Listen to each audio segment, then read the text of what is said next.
The Terminator, opened in 1984, is a low-budget B-movie but made an A-list impact. The story of a time-travelling robotic assassin's hunt to kill the mother of mankind's future saviour, the film catapulted the careers of writer-director James Cameron and its star Arnold Schwarzenegger into the stratosphere. My name's John, and the cybernetic organisms with me are Westy. Don't make me bust you up, man! And Matt. Wash day tomorrow. Nothing clean, right? It's 1984 and ATRM have came across time to talk Schwarzenegger, Cameron and the movie that made them. Come with us if you want to listen.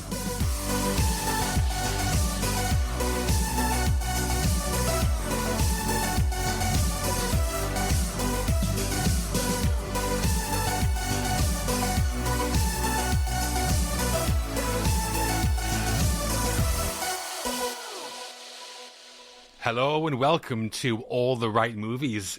We can't be bargained with, we can't be reasoned with, and that's especially true on our podcast about classic and hit films. It is indeed. This episode is a huge one. It is, yeah. Oh, yeah.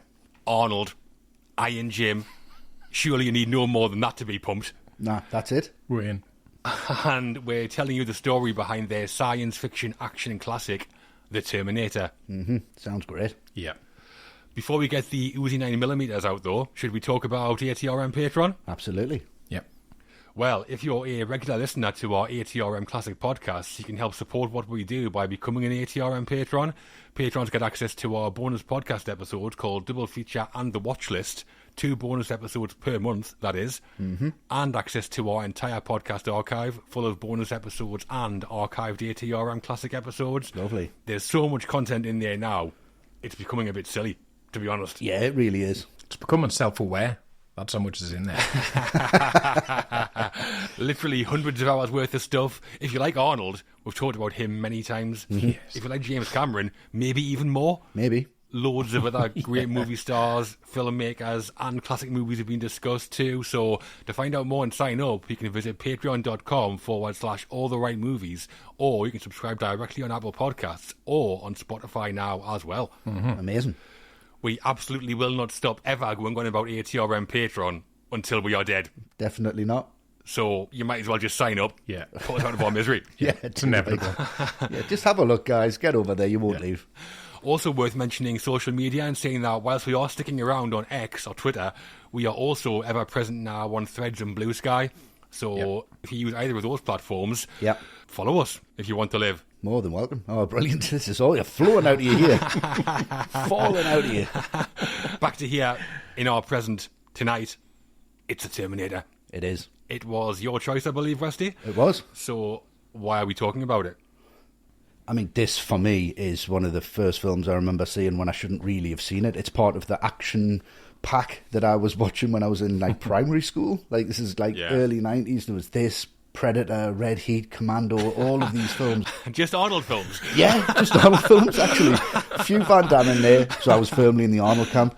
And I just remember watching them, and it's just such a great action film. I remember in primary school, me and my friend we'd used to draw the tracks of the thing going over the skulls. Oh, yeah. I was banging the comic books, I was into 2008 I was into Judge Dredd, I was into Warhammer, and this just felt like a live version of everything I'd seen on the page. Obviously, it made Arnold a star, and he's only in, 70% of the film? It's a huge franchise starter, a massive stamp for Cameron. Does it still stand up? Maybe not in some areas, but I'll obviously get straight into that. But overall, a very impressive film, a very exciting film, a very big film, and one I'm very excited to talk about. Me too. I still remember my first time seeing The Terminator. I must have been about the same, about 11 or 12, I think. Around there, yeah. Yeah, I'm pretty sure I saw Terminator 2 first, so we're expecting more of the same here, only to find it was absolutely terrifying in comparison. Yeah. Yeah. But time travel, cool robots, post-apocalyptic futures were right up my street, and still are, obviously. Oh, definitely. So I loved it then, and I'm looking forward to talking about what we all think of it now. And there's still so much to get into. The Terminator still stands up among the biggest IPs in Hollywood today. Maybe the most important film in the career of one of Hollywood's biggest stars, in Arnold Schwarzenegger. Yep. Maybe the most important film in the career of one of its biggest filmmakers, in James Cameron. Yep. And the story of how it came to be is a great one. It is. Twists, turns, laughs, Iron Jim antics, obviously. Obviously, from the start. So this should be a whole lot of fun. Definitely. And Matt, The Terminator for you? Yes, I think the common theme here is first viewings, because my first viewing of this was really memorable because I was at junior school and we had a residential week away and we went to Lindisfarne, which if you're in the UK, better known as Holy Island. Yeah. So if anyone doesn't know what as the name implies, it's run by nuns and monks. And I was about 9 or 10 and one night was a movie night and they put on the Terminator. Amazing. The nuns? What? Not Sister Act? Nuns on the run. I mean, what were they thinking? Only in like the late 80s would you get away with this. It was absolutely mind-blowing. Just 50 or 60 kids just sat there, jaws hanging open. What is this? This is amazing. Yeah. You know, you talk about things that would never happen today. That's one of them. So yeah, even if I'd never seen it since then, I'd remember it for that first viewing alone. Yeah, it could be Name of the Rose. You would have really been shook up by that.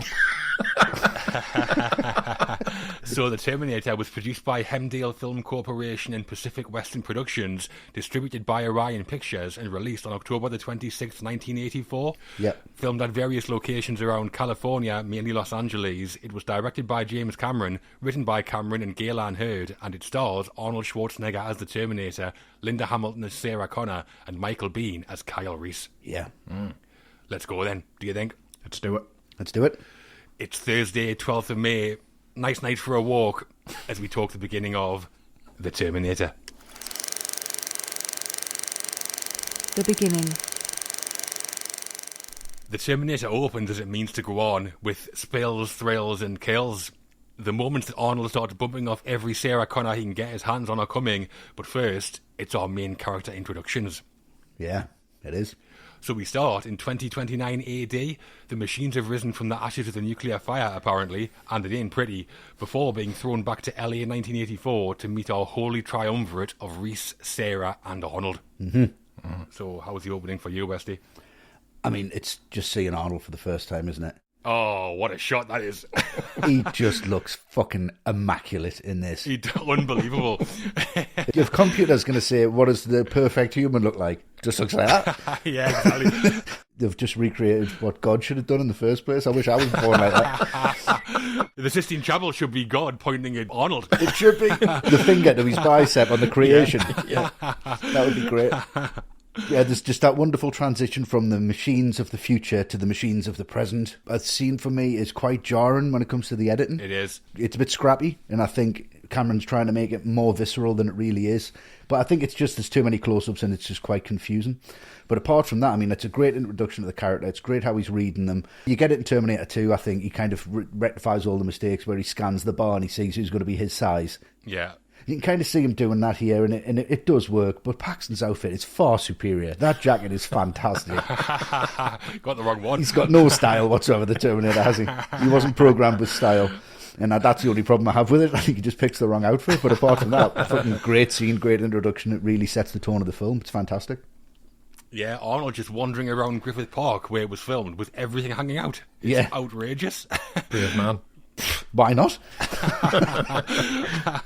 Yeah, and the editor, Mark Goldblatt, he said that filming the scene where Arnold kills the punks, it had to be done twice, because after the first time, Cameron thought the acting was so bad he insisted on a reshoot, and he recast the three punks with actors he already knew, as was, say, Bill Paxton, but also Brian Thompson and David Kristen. Mm-hmm. But David Kristen's role is credited to Brad Reardon, maybe because of it being recast. Yeah, on IMDb it says Brad Reardon, but David Kristen's the "your clothes, give them to me" guy. Right. Yeah. Like Cameron knew Paxton because he absolutely loved Weird Science. No, I'm kidding. That's a given, that surely. Obviously, that's miles later than this. But when Cameron had been production designer on Galaxy of Terror, Paxton had been a set decorator, and Paxton now had the distinction of being the only actor to be killed by a Terminator, an Alien, and a Predator. Brilliant, that, isn't it? Yeah. I think that some people say Lance Henriksen's another, but as Bishop, he wasn't killed by an alien. He was finished off by Ripley, wasn't he, in Alien 3? Like a mercy killing kind of thing. Yeah, disconnecting him or whatever it was. But I want to go back to the very opening of the film. Any film that starts in the future, I mean, of course you are. 2029 AD in this case, post-apocalyptic wasteland. Yeah. I love the title cards that explain what happened, like Rise of the Machines. I love the opening credits as well. That like animation across the screen and that flashing cursor, that like classic Bessel computer font. It still looks good. That it does, and the names just flash and disappear to green. Yeah, it's really good. Yeah. But once we're into 2029, opening with a big ambitious like action scene, that's Cameron laying down a marker for his whole career, basically. Yeah. I think it's clearly low budget, but if anything, that makes Cameron's talent as a filmmaker stand out all the more. It does, yeah. Yes. I like that blue tint and lighting that everything seems to have. Yeah. And then we get that great blend of scale models and rear projection when the hunter-killer robot machines are chasing the humans. I think there's some influences in there from Blade Runner in the lighting and ship designs. I think there's some influence in there from Mad Max, possibly. Definitely. In the wasteland of burned out cars. We'll get to that later. It does look low budget, but it looks really, really good low budget. It does, yeah. No, it looks like test footage for LV-426. It does? Yeah, it does. Yeah, it does. Yeah. And that's what Cameron brings. For me, that quality, and that's something that carries on for the whole film, basically. No, absolutely, yeah. The miniatures were done by Fantasy 2, an effects studio owned by Gene Warren Jr. Cameron said he hired them as motion control was really popular at the time, but he didn't want that. He wanted something more gritty, which Fantasy 2 were known for. Yeah, and rear projections used to create the background effects. Yeah. False perspective in there. That shot you're talking about, Westy, with the skulls in the foreground that look life-size. Yeah. They're actually really small. Oh, right. So some effects mastery from the off. Lovely.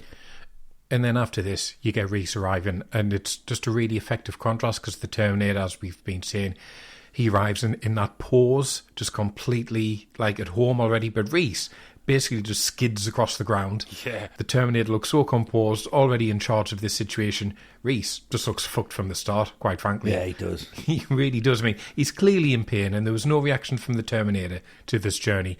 And then the Terminator, with its sheer strength, just wiped out those punks. But then with Reese, you immediately see the difference. He has to rob a homeless guy, which doesn't go to plan because the cops spot him. And then that leads to that incredible chase sequence, which I think gets really overlooked because it's actually quite throwaway. You don't need it for the narrative. It has no importance whatsoever, but it's shot brilliantly. I love all the handheld camera work stuff. And if it doesn't have narrative importance, I think it has character importance because by the time Reese drops down behind the cop car and he's got the jacket and he gets the rifle, you see that this guy is smart and he can think on his feet. So he may not look as imposing as the Terminator, but he's got smarts and you know that already. Yeah. Well, like the 2029 scene that I mentioned before, you can see that it's not exactly got a massive budget, but again, I think Cameron's talent is there. The handheld tracking shots you're kind of talking about, Matt, that follow Reese as he's running around the alleys into the department store. Oh, yeah. They're so energetic. They work great. Yeah. And there's a nice Texas switch as well. When Reese leaves the store in the alleyway, a stuntman drops from the ladder and disappears behind the police car, and then Michael Biehn pops up. Right. Trench coat, shotgun tied with string. Yeah, he is. Fantastic, yeah. And Michael Biehn, he would occasionally do his own stunts, but he did say he was glad that the moment Reese arrives in 1984 was done by his stuntman because he said the stuntman had to lie naked on a ledge 7 foot up. And then when Cameron called action, he just let himself drop onto the concrete floor. And Biehn said, Oof. There was a crunch. Oh. It's one of the most difficult stunts I've ever seen in my life. Fucking hell. Yeah. He's probably still there, that stuntman. Cameron not bothered. Yeah. Moving on. Yeah. When Reese arrives, he steals some clothes from a homeless man he finds. That guy was played by an actor called Stan Yale, and on IMDb he has 23 credits where he's appeared in films or TV shows as a homeless man, transient, or a wino. Amazing. That'd be me, I forgot acting. Son of a bitch took my pants. That's his one line. Yeah, get a goddamn job, Al.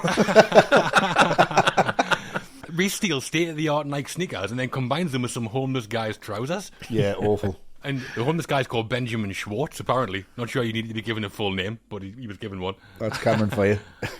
And then, last but not least, our introduction to Sarah. I mean, what is that bike she's riding? I've never seen one of those anywhere apart from this film. That scooter thing. Yeah, the scooter thing looks really odd. But tell you what, though, magnificent 80s hair blowing in the wind. Oh, it's unbelievable. But what a shit day. All those arsehole customers, the kid dropping the ice cream in a pocket. I'd have just slapped that little prick. Yeah, it's a terrible shift.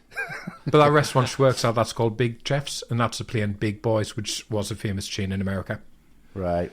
Yeah. Well, it's a good intro to Sarah. She's likeable. She's got a pet iguana, Pugsley, for some reason. Pugsley, and she's yeah. wearing a Jetsons t-shirt, which is pretty cool. Yeah, that's nice, yeah. Much better than that pink tie-dye thing she wears for most of the film.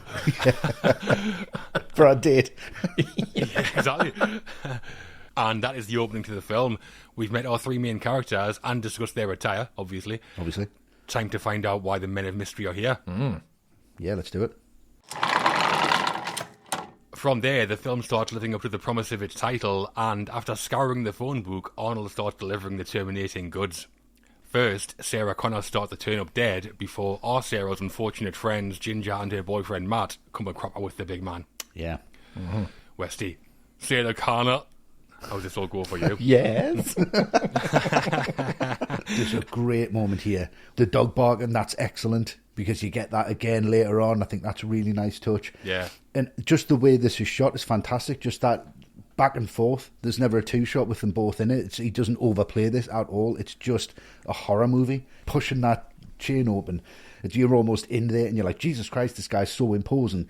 And that point, that red laser. Oh, love So it. obviously there's just lasers in the future, and that's what Terminators are using, lasers. But that just on her forehead is enough. You don't need to see anything else. You don't need to see the blood flying out. You don't need that shot. And then he just shoots her like another 6 times or something on the floor. Yeah. Brutal. Making sure she's dead. She's done. He absolutely means business. Yeah, he won't stop. And it's terrifying. It's just the way he just bursts in and then just leaves knowing he's done his job and on to the next one just to make sure he does it again. Terrifying stuff. It really is. Not the most foolproof plan the machines have got, is it? Not really. Just start blasting your way through the phone book. Good job Sarah wasn't X Directory. What would Arnold have done there? Exactly. You say I've got that later? That's my Terminator 3. Yeah, and that gun Westy's talking about, as he says, that has a laser sighting on it, and that was a new idea at the time of the film, so it was made as a prop. And Arnold had a power supply strapped to his back, which powered it. Oh, nice. Yeah, apparently the company who made it did it for free, and Cameron paid them with a t-shirt and a baseball cap. They do get mentioned in the credits, though. Sci-Fi, they were called. I think Cameron was pulling in every little favour that he had. Of course he was, yeah. Yeah, I thought that actually existed. I mean, shows you what I know about guns. You know, when Reese is prepping that shotgun and he cuts the handle off so it fits in his coat, I thought that's what a sawed-off shotgun was. Oh, right, yeah, the other end. In the first draft of the script, Cameron had written Sarah to have this old injury that needed pins in her legs. It's like a dancing injury or something. So when Arnold killed the first Sarah, he could open her leg to see if she's got the right Sarah, see if the injury was there and the pins were there. So it was taken out the script, though. I think that would have been excellent to leave in because it kind of mirrors the Terminator, doesn't it? This metallic Yeah, it does, yeah. thing inside of it to repair her. I think that would have been really good. It also ties in with the end of the film in the factory when Sarah gets stabbed in the leg and can't walk. That could have been the injury. Yeah, nice, yeah. Could have been, yeah. It all would have worked. Yeah. It's funny as well at the phone booth when Arnold throws the guy who looks like giant haystacks away from the phone and he's like, what the? But just before the killings, we also get the scene in the gun store with Dick Miller as the store owner. Yeah. Dick Miller. Great, that. Always in there in small roles in the mid-80s, Miller. Yeah, he's great though, isn't he? Always He's great. always fantastic. Yeah. In Gremlins in 84 as well. That's the same character, let's be honest. And Gremlins too, same guy. And watching this again, Arnold looks like a behemoth alongside Miller because he was only 5'4". Oh, was he? Yeah. Right. But I love it. Arnold gets to show off his acting chops. Uzi 9mm. I could happily just have a scene watching Arnold list every gun in the shop. Would be great. Like when Scorsese talks about films, just the film titles. Yeah, exactly. Arnold spent weeks before filming working with firearms and training to strip them so he could just use different guns and load them quickly without looking at them, like he does in this scene, and people have praised him for it, saying he's just absolutely fantastic handling the weapons. Yeah, it does work well. Yeah. Have you noticed as well that when he's looking in the phone book, there's that shot when Arnold's finger runs down the page and stops at Sarah Connor? Uh-huh. If you look, the finger on his left hand is already pointing at John Connor on the other page. Oh, really? Oh, Yeah. I've never noticed that. I've never noticed that. No. Yeah, we've already mentioned them. Sarah's roommate, her boyfriend, Ginger and Matt. I just want to talk about this scene because it won't be the last time we say this, but Cameron really can't write or direct sex scenes, can he? I mean, Ginger in this, with her headphones on, during sex, Yeah. doesn't say a lot about Matt, does it? Like, Definitely not. Damning on Matt's it's performance. absolutely damning. I mean, Yeah. it's the kind of thing I think Cameron thought was like a funny, quirky thing to put in, but it's just a bit cringeworthy now. Straight inward as well. I don't think our blouse was very big. We take the buttons off one by one straight off. But the rest of the scene, it's great because it's how Westy described the previous scene. It's shot like a horror film. It is the murderer is in the house and he's going to get them. Yeah. And it's really reminiscent to me of Halloween when Bob gets killed in the kitchen It is. No lights on. with no lights on. Yeah. I mean, you even get a jump scare with Pugsley on top of the fridge, but I love that. Yeah. The low camera angle that follows Ginger into the kitchen, the Terminator quietly entering the bedroom and his shadow just falling over Matt while he's asleep. Total horror film imagery. Matt's reaction, though, is ridiculous. Whoa! But the killings themselves, they're really brutal. which I think is a constant throughout the film, and it's so good when it goes into that slow-mo, when he's about to kill Ginger and the music gets really discordant and distorted. Yeah, it's a really great scene. Really scary, actually. Yeah. Well, I love Matt's reaction. Don't make me bust you up, man. Before getting busted right up by Arnold. Right through coming back though, doesn't he? What a guy. I'll be straight out there. See you later, Ginger. Although to be fair, Ginger does make up for the headphones during sex with that huge post-sex sandwich, which looks amazing. Exactly. I'll be honest with you, I got more of a jump scare with an iguana in the kitchen than the Terminator turning up. I think I would rather the fucking Terminator. Something I do like in this scene, though, is that there was a recurring theme in the film of like technology working against humans, foreshadowing the rise of the machine's premise. Yeah. Here, Ginger doesn't hear Matt getting busted up because she's wearing headphones. Yeah. And then Sarah's answering machine gives her location at tech-noir away to Arnold. Yeah. And that kind of thing carries on through the movie as well. Yeah. Memorable scene, though. Clear slasher influences, like you're saying, Matt. Yeah. Huge. And apparently the first person cast as Ginger was Jennifer Jason Leigh, but she had to pull out. So Bess Motter was cast instead. And she had an aerobics show on TV, and the idea was Ginger was an aerobics instructor, which is probably why she was cast. And Cameron had written a scene to take place in the gym, but that was cut out. Yeah, I think as the budget was so small, Cameron let some of the cast kind of dress themselves, and Bess Motter said that she was a huge Prince fan, and that's why Ginger wears a purple robe. Nice. Huge Prince fan, huge hair for Ginger. Sings like Prince as well. Must be listening to him on the headphones. Absolutely, yeah. Just be the Batman soundtrack, just predict in the future. Pardon my hand. Yeah, as we've spoke about, Ginger's boyfriend, Matt, was played by Rick Rossovich. Big fan of Rick Rossovich. Loved him in Top Gun, loved him in Roxanne. Hilarious. Roxanne, to be fair. Yeah, he's great in Roxanne. He was a bodybuilder at the time, and he said he'd idolised Arnold since seeing him in the documentary Pump and Iron, and he was thrilled that he got to be killed in a movie by him. Yeah, Rossovich. Remember who he plays in Top Gun? Slider. You stink. Right. Obviously. Yeah. And with that, we're at the end of the beginning. We're familiar with all the main characters, and I've seen Arnold do some Terminating. We should probably talk a bit about the guy pulling all the strings. We should indeed. Skynet himself.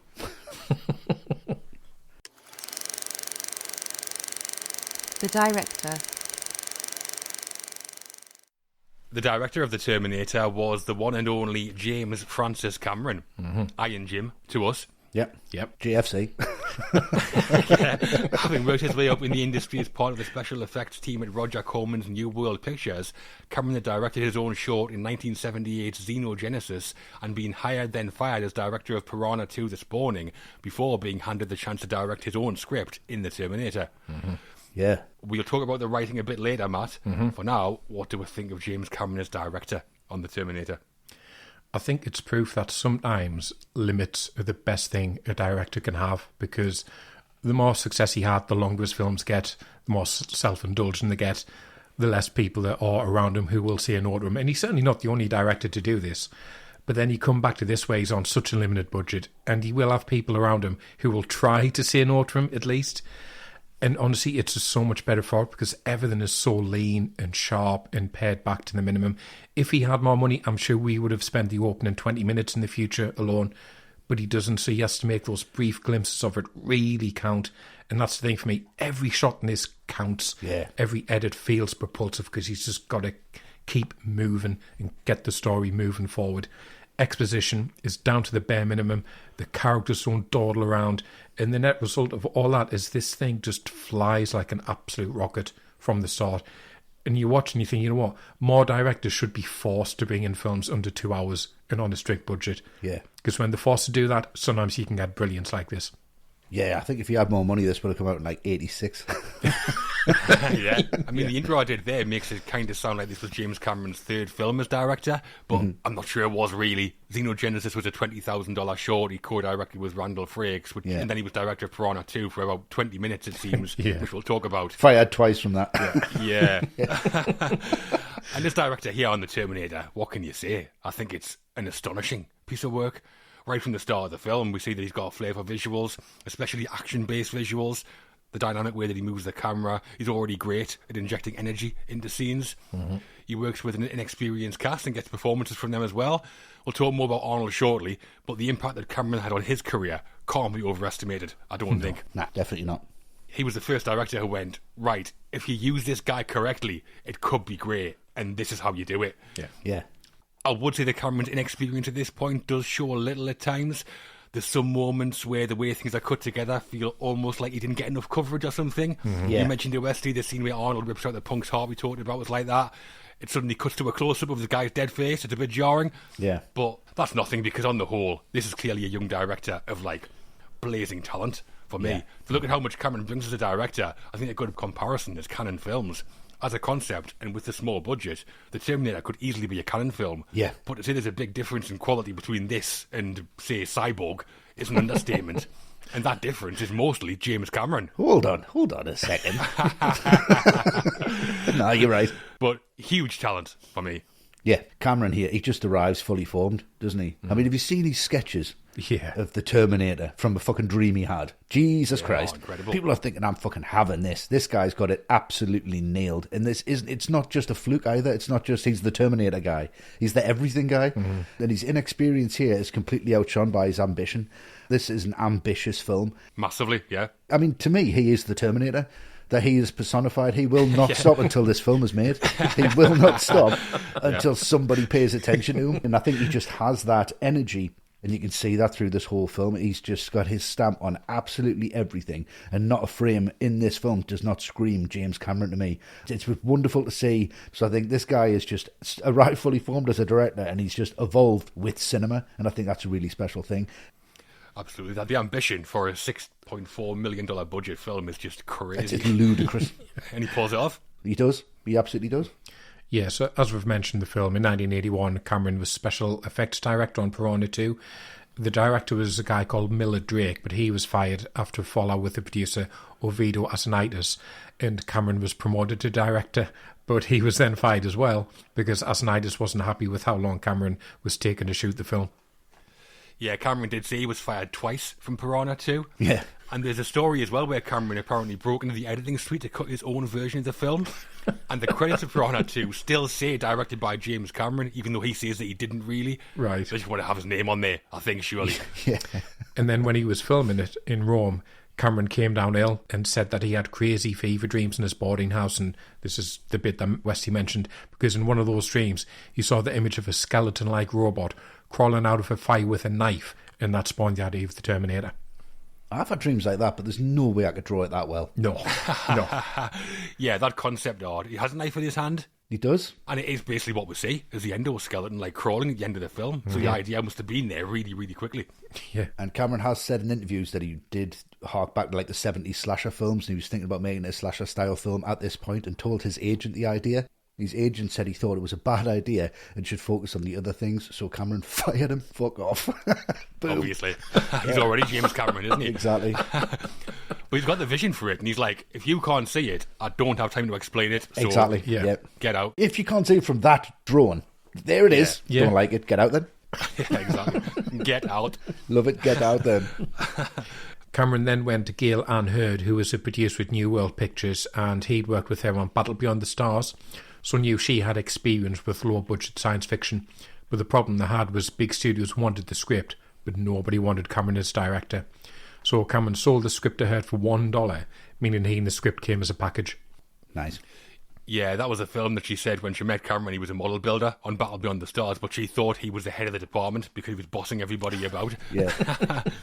And Cameron did later say he regretted selling the rights to the Terminator as well, but it sounds like he didn't have much choice. No. There was no way a studio was going to let him direct it otherwise. No. The guy sacked from Piranha 2. Get in it. Don't think so. Doesn't bode well, does it? He's taken ages to shoot Piranha too. What the fuck's he thinking about? Hurd said that every major studio turned them down, but she had contacts at Orion Pictures who had also worked at New World. She gave them the script and they loved it. Orion agreed to distribute the film, but said Cameron had to get funding from somewhere else. Yeah, Mark Goldblatt, the editor we mentioned, he came from New World as well. Right. I think Cameron was culling in all their old cheap contacts. Yeah. But then John Daly, who owned Hemdale Productions, he got hold of the script. Hemdale were based in London, so they flew Cameron and Hurd over there to pitch the idea, and then they greenlit a $4 million budget, but then it rose to $6.4 million. Yeah. And at that time, Cameron was thinking about Lance Henriksen playing the Terminator because he'd worked with him on Piranha 2. So when they did the pitch, Henriksen turned up at the Hemdale office dressed as the Terminator, leather jacket, gold foil on his teeth, stormed in and just sat down in the reception till Cameron got there. absolutely insane. Apparently the receptionist dropped her typewriter when she saw Henriksen walk in. Glad you said typewriter. There was another problem after Arnold was cast as the Terminator. He was scheduled in to film Conan the Destroyer, and that film's producer, Dino De Laurentiis, wouldn't allow him to do it. Obviously. Yeah, I mean, come on. So production on the Terminator was pushed back from autumn 83 to spring 84. Yeah, well, in that downtime, Cameron storyboarded pretty much the whole film, finished the concept designs for the Terminator, wrote the screenplay for Rambo First Blood Part 2, and a big chunk of the script for Aliens. Yeah. Cameron did more in that 9 months than I've written in my entire life. Yeah, exactly. Blessing in disguise. And the low budget did lead to issues throughout production. Reshoots are usually pretty standard nowadays, but Hemdale refused to pay for any. And Cameron said he was paid $40,000 for directing the film, but he spent all of it on reshoots, as well as calling in every favour he could by getting the cast, the special effects teams to come back and work for free. And he used sound stages at New World, but didn't pay for them. Yeah, I think there was a load of inserts that they had to get. One of them was, that shot at Ginger's apartment when the door slides open and we see Arnold's feet, walk in. Oh, yeah.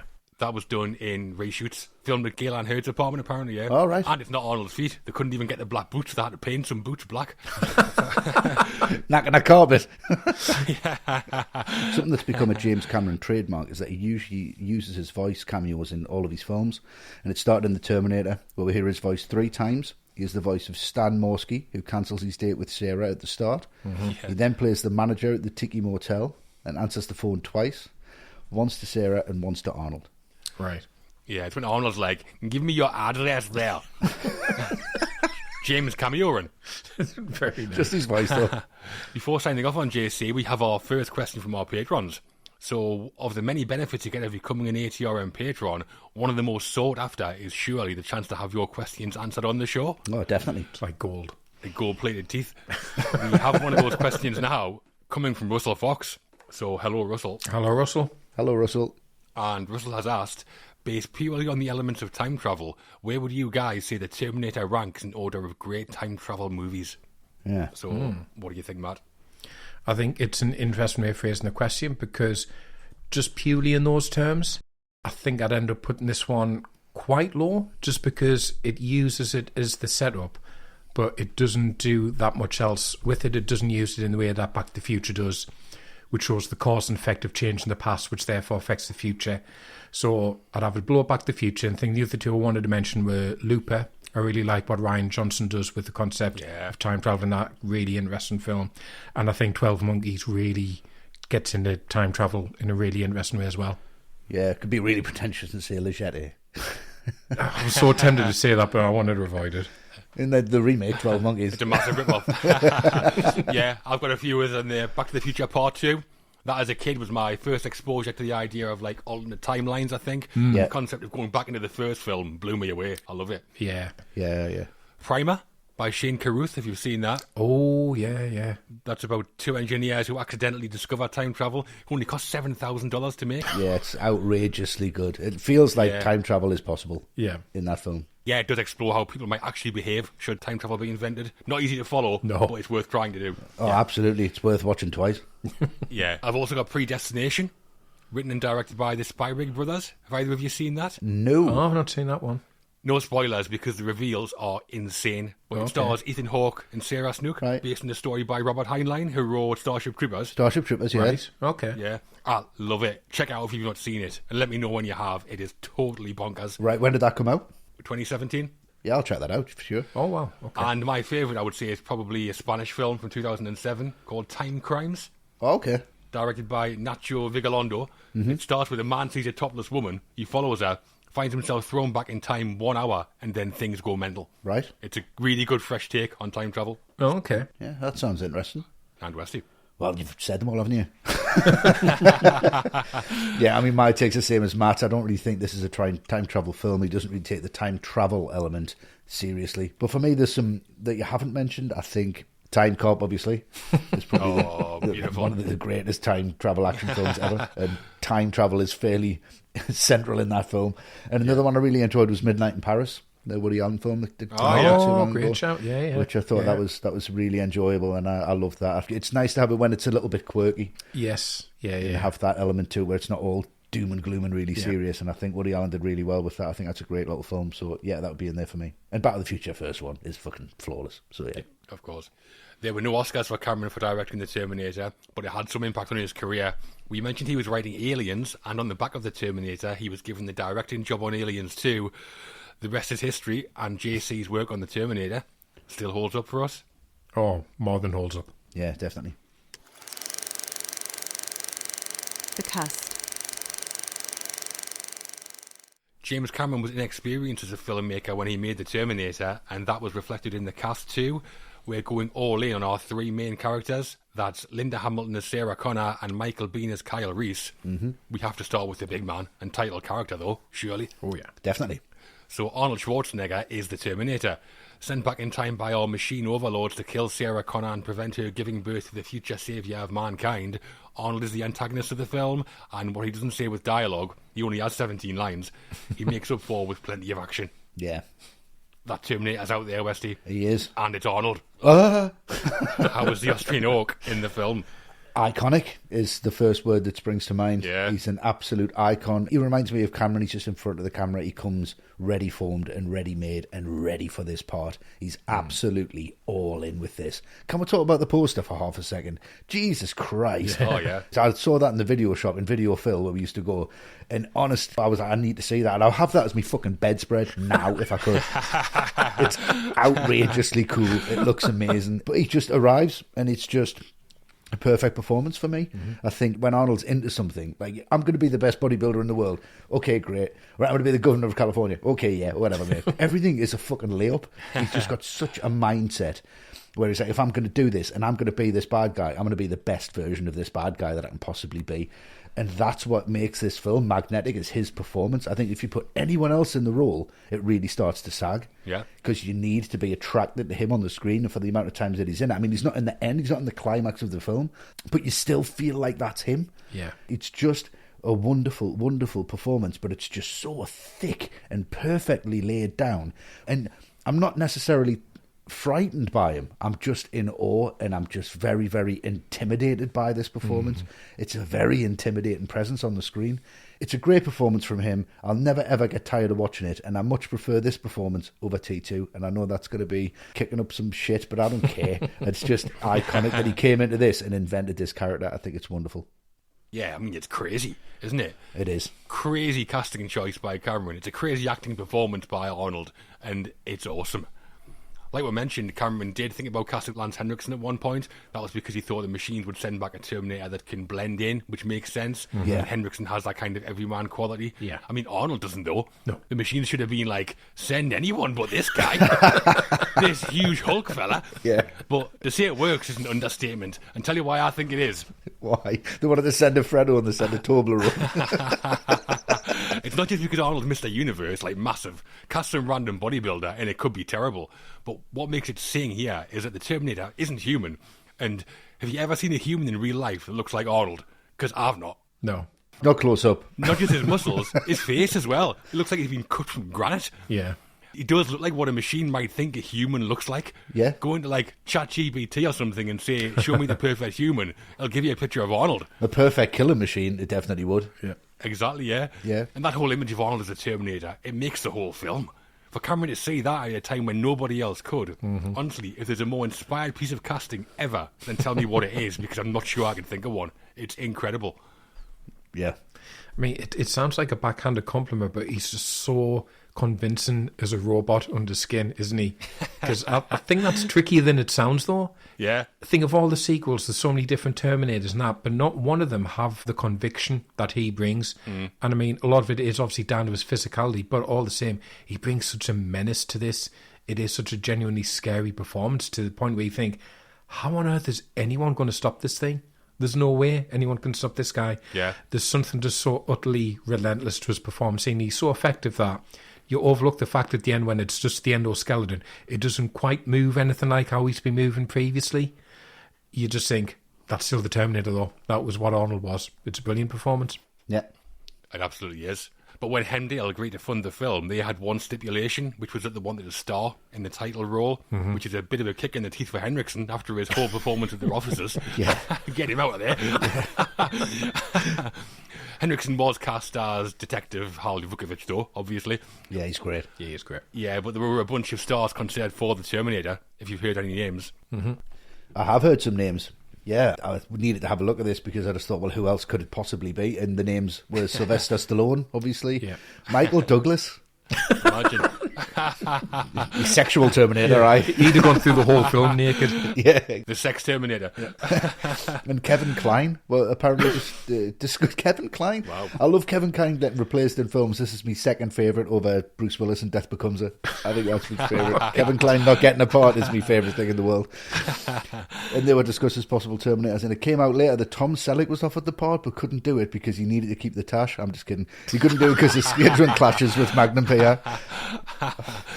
Magnum PI must have been the bane of Selleck's life. It cost him Indiana Jones as well. Indiana Jones as well, yeah. You need to shave off the tash. Imagine a computer just going, that's a perfect human, give him a tash. Well, exactly, yeah. Yeah, amazing. Reese would have had to say, they look human, sweat, bad breath, mustache. Everything. Yeah, and Gail Ann Hurd later said that Mike Medavoy, who owned Orion Pictures, he famously wanted to cast O.J. Simpson as the Terminator. Blimey. Cameron was never keen, though, saying the idea of an African-American chasing a white woman around LA just didn't sit well with him, even though at the time O.J. Simpson was really popular. Yeah. He was popular. That was the problem, wasn't it? Just a bit, yeah. Yeah. But the idea of casting Arnold also came from Mike Medavoy, but he didn't see him as the Terminator. He saw him as Reese, apparently. Right. He set up a meeting between Arnold and Cameron. All right. And Bill Wisher, who helped Cameron write some of the Terminator script, he said that Cameron went to that meeting planning to pick a fight with Arnold, so he didn't have to cast him. Good luck with that, Jim. Tear your limb from limb. Lunatic. I don't know, like that would be a good fight, that. Celebrity deathmatch. Yeah, so they had this lunch. Barry Plumley, he was a producer at Hemdale, he was there as well. And Cameron said he was so poor he couldn't afford to pay. Plumley had forgot his wallet, so Arnold ended up having to pay. And when Cameron got back to the Hemdale office, he said to John Daly, look, he's no Reese, but he'd make a hell of a Terminator. So Daly called Arnold's agent there and then, but the agent turned the part down because there weren't enough lines. Obviously, Arnold did take the part. Too many lines, if anything. Yeah, exactly. Okay, good point. Cameron later said the agent was a fucking idiot. Of course he did.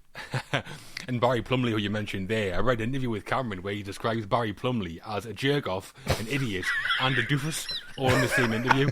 Of course he does. He didn't work on the film in the end. No, I bet he didn't. He couldn't have been Reese, though. I mean, the machines destroyed everything apart from the gyms. Yeah. And protein. Protein shakes, there's plenty of them knocking I about. can't wait for the fucking judgment now. I'll get rid of this belly. Arnold said he took inspiration from Yul Brynner as the gunslinger in Westworld, which I can see. Yeah. And his robotic movements that he put into that. He learned how to handle guns with both hands at the same time, which we'll see him do in the film, especially in the police station. And he apparently stayed away from Linda Hamilton and Michael Biehn on set, so there was some distance between them. Oh, nice. Yeah, those movements that he makes as the Terminator, where his eyes move first and then his head follows, that looks really good. Looks brilliant. And that was Arnold's idea as well, apparently. But he's bang into it, isn't he? He really Oh, he's is. loving it. But at the time, he did have a reputation as just being a bit of a joke in the industry. Michael Biehn said his friends just laughed when he told them he was in film with Arnold. And Lance Henriksen said that Cameron directed the hell out of him. Jim would say, I want you to lay there, Arnold. Then when I tell you, I want you to lift up your head, then your shoulders, then I want you to sit up, then I want you to look straight up. Just do everything. Yeah. I mean, he wasn't a joke for long, Arnold, was he? No. And I tell you what, good for him. Unbelievable what he achieved, isn't it? Oh, yeah, yeah. Ridiculous. Playing the Terminator changed Arnold's career overnight. He was cast in Commando, then Predator, and quickly became one of the biggest action stars in Hollywood ever. And as the Terminator, maybe James Cameron summed it up best about casting Arnold. He said, that one decision captured the imagination of people. It made the film. It really did. He's not wrong. The protagonist to Arnold's antagonist in the film is Sarah Connor, played by Linda Hamilton. Starting the film as a carefree teenage waitress, we follow Sarah's journey as she finds herself on the run from Arnold, then joining forces with Reese before finishing off the machine in the climactic showdown. Yeah. Does she look like the mother of the future, Matt? How was Linda Hamilton as Sarah? She absolutely doesn't, and that's the point. I think this is the kind of performance where I think maybe not being the best actress in the world actually helps a lot, because I think there are some slightly wooden line readings at times, but that just feeds an idea that this is the last person you would think has been important to the future of the world. I mean, she's got a rubbish job, gets stood up on a Friday night, not a lot going on in life, but I think what Hamilton does have is just this innate sweetness and likability to Sarah. You feel sorry for her straight away, and you're on her side.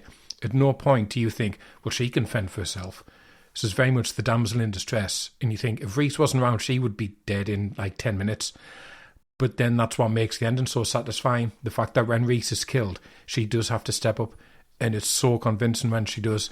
So I think for everything you need to feel about this character, everything you need to feel about that journey she goes on, from when you see her being given the runaround by some snotty little kid in the restaurant to destroying the Terminator, you think, she's brought all of that. Absolutely convincing. I agree. I mean, she was pretty much unknown at the time as an actress, Linda Hamilton, I think. She'd been in Children of the Corn, Hill Street Blues, she'd been in on TV. So a great gig for her to get Sarah Connor. Oh, yeah. And I think she is good in the role. The huge 80s bonnet is crazy. Looks like Chris Waddle. But I think where Sarah really excels is as a piece of writing by Cameron. Great idea, especially at that time, to have the lead in this kind of film be a woman. I think surely inspired by Alien and slashers like Halloween, The Final Girl and stuff. And I think Sarah has a great arc that Hamilton portrays really well. When we meet Sarah at the start, I totally buy her as this young, happy girl who's going on dates and hanging out with Ginger. But then by the end, she's totally changed. She's dragging Reese around the factory like, on your feet, soldier. And I buy that as well. I mean, would I say Hamilton elevates what's on the page? Maybe not. Sarah is a great character on the page, but I think the best from Hamilton performance-wise was probably yet to come in Terminator 2. But here, still, as an inexperienced young actress, she does really well, I think, and a brilliant character. Yeah. She just brings this real sincere innocence to the role, I think, that you buy into, and she's confused by it, but again, she could have been like really snotty, really annoying, but her character's just so... It's just not impulsive. She's just listening to everybody else. She's just open to the views of the world. When she's in the police station, he's like, there's 30 people here, get your head down, get yourself some rest. She's like, okay, well, I'll just be with you then.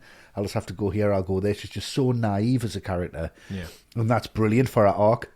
Because at the end, she's definitely not. She's focused, she knows what's happening, she knows where she's going. Yeah. And that final scene, you totally buy that. Yeah. Oh, You totally buy it. She's got that dog. She's going places. There's a storm coming. I know I'm driving into it. Yeah. It's like, she's driving away from it the whole film, and then she turns around and she's driving towards it. And I think that's why people left this film and left the cinema going, fucking yes, what a great action film that was. Because she's done it and she's made it, and she didn't need that guy's help.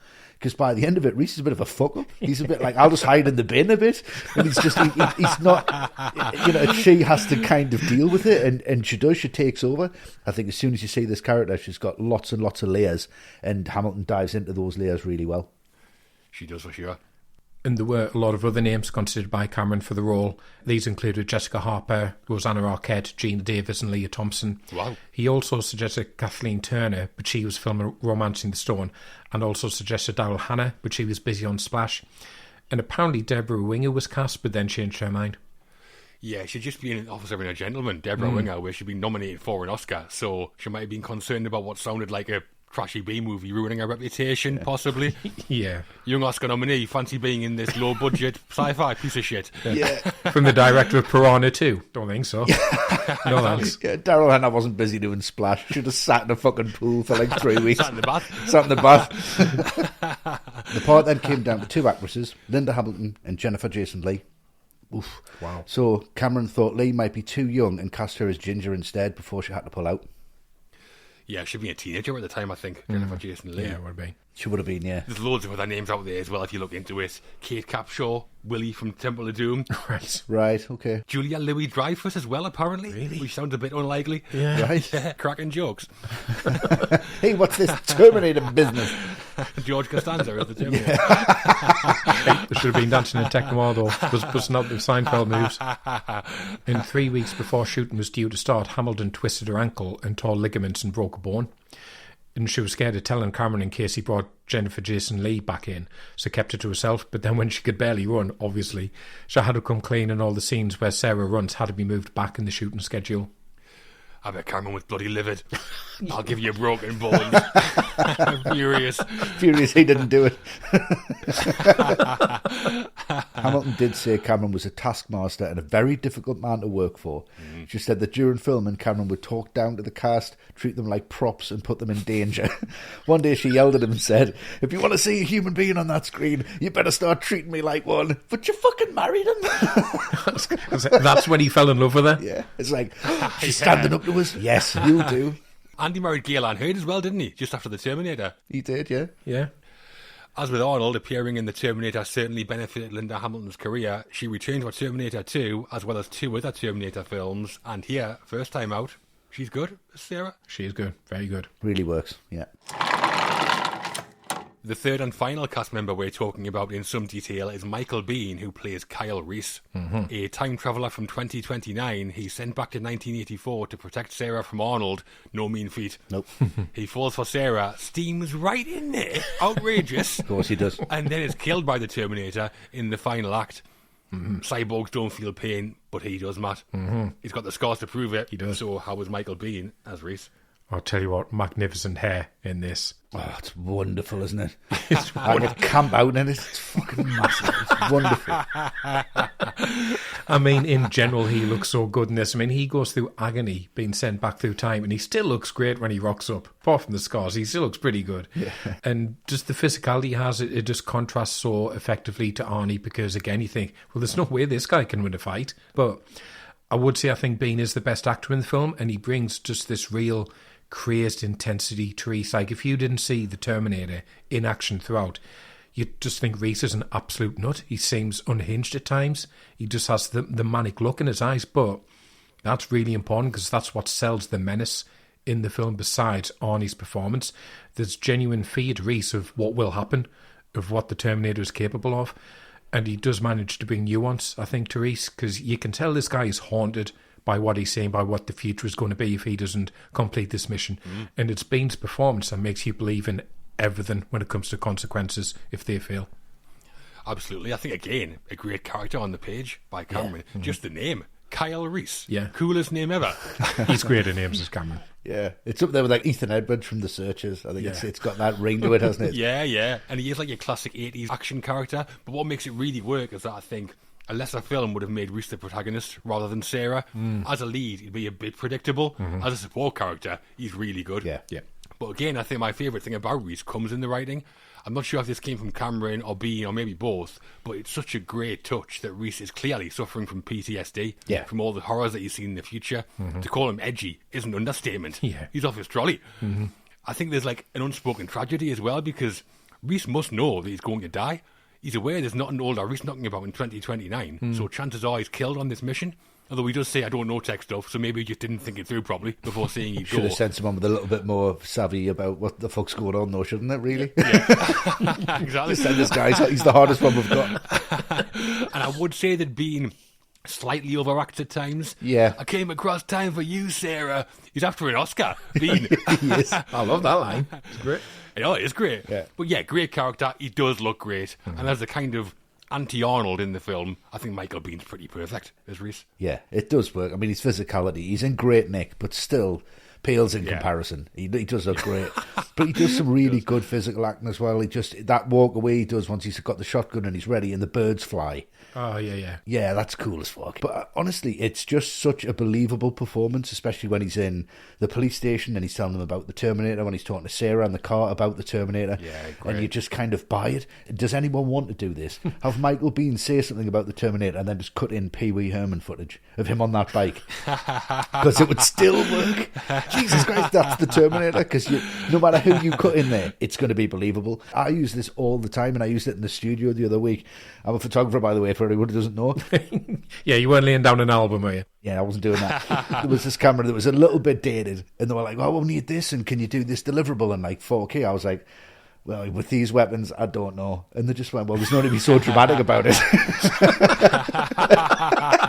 But I just love the way he's thinking about it, and he downplays it a little bit. He's like, can I stop him? I don't know how to do it, but that's what I've got to do.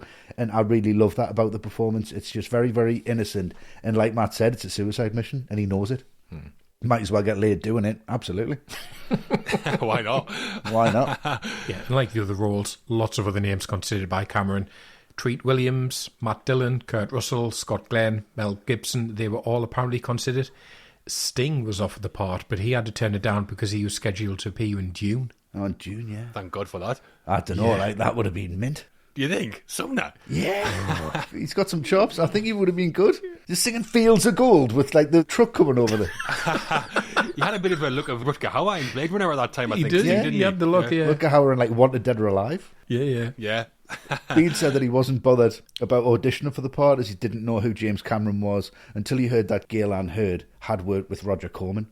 He auditioned, but his agent told him, they're going to say you're great, but not sure about your southern accent.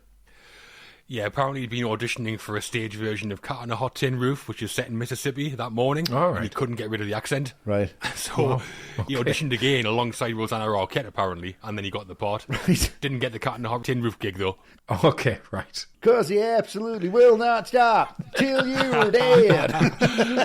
Here we go. Can't be bargained with, can't be reasoned with. And being said that to prepare for the role, he studied the Polish resistance in World War II because Cameron told him the camps in the 2029 scenes, they had been inspired by images of Nazi-occupied Warsaw. Right. Yeah. Another good touch to the tattoo Reese has on his arm. It's like a barcode that the machines gave him, presumably. Very reminiscent of the Auschwitz survivors, that, which is the idea, surely. Yeah. Yeah.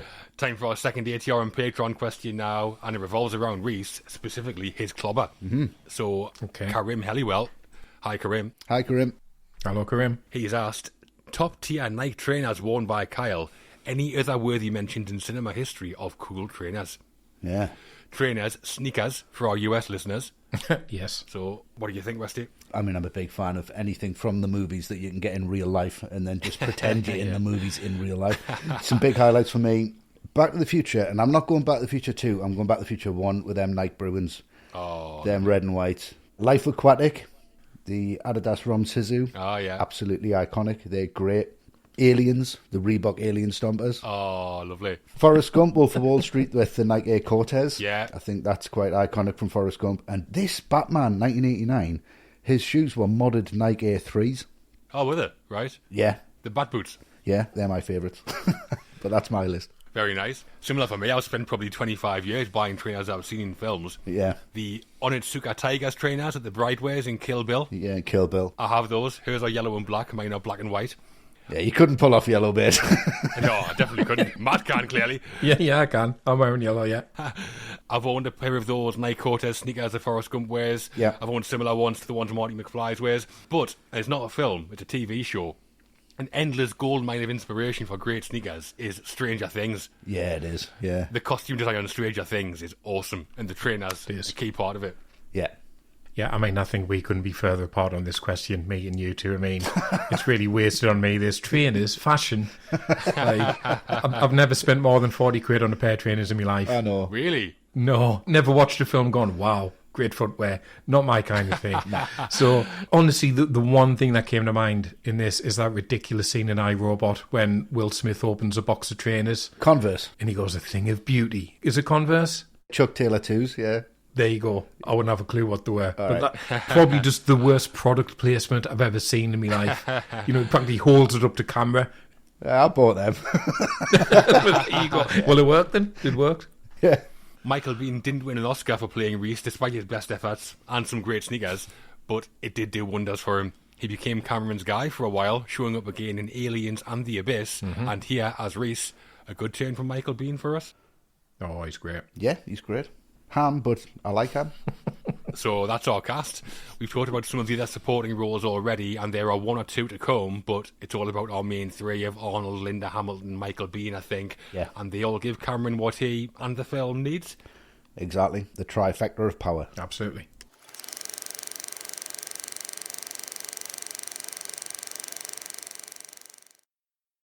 This episode of All the Right Movies is sponsored by BetterHelp. Without a healthy mind, being truly happy and at peace is hard. The good news is, therapy works. But what is therapy exactly? It's whatever you want it to be. Maybe you're not feeling motivated right now and would like some tools to help, or maybe you're feeling insecure in relationships or at work, not dealing well with stress. Whatever you need, it's time to stop being ashamed of normal human struggles and start feeling better because you deserve to be happy. And now, you don't have to worry about finding an in-person therapist near you to help. BetterHelp is customized online therapy that offers video, phone, and even live chat sessions with your therapist, so you don't have to see anyone on camera if you don't want to. It's much more affordable than in-person therapy, and you can start communicating with your therapist in under 48 hours. Join the millions of people who are seeing what online therapy is really about. It's always a good time to invest in yourself because you are your greatest asset. And, special offer to all the Right Movies listeners, you can get 10% off your first month of professional therapy at betterhelp.com/ATRM. That's betterhelp.com/ATRM. Thanks again to BetterHelp for sponsoring this episode. The middle. Act 2 of The Terminator, and Cameron ratchets up the action several notches. We're going to be talking about the huge shootout that comes in the LA police station, but first, it's the huge shootout that comes in a downtown LA nightclub. Yeah, it is. So, worried that she's being stalked by a weirdo in a trench coat, Sarah takes refuge in Tech-Noir, a nightclub packed with revelers, and calls the police. Before they arrive, though, Arnold turns up. Then Reese, and all hell breaks loose. Yep. So, Westy, fancy a night in Tech-Noir? Absolutely. Yeah, I know it. It's on Patreon. First of all, you got me burning. Fucking yes, man. Great. By Teddy Kane and the Triangles.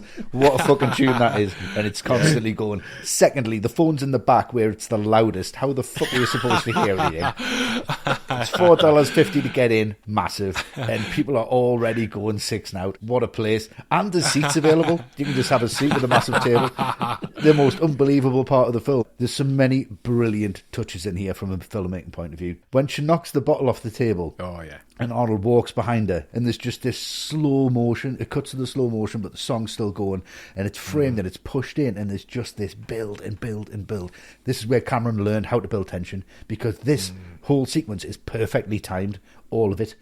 It's a great hold on him. It's just the right amount of time before Reese fires. It's just the right amount of time with the laser on her head. You've seen what's happened to the first Sarah Connor. Her naivety shines through here because she's just frozen. She doesn't know what to do. She wouldn't jump up. It's a completely believable sequence. Yeah.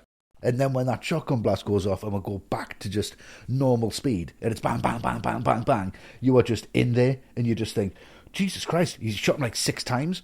And then he gets up. I remember the first time I saw it going, you can't stop this guy. That's it. He's going to kill everybody in the world. Then he's through the window. Cameron knows if you break the scene up, if you move from an interior to an exterior, you take a deep breath.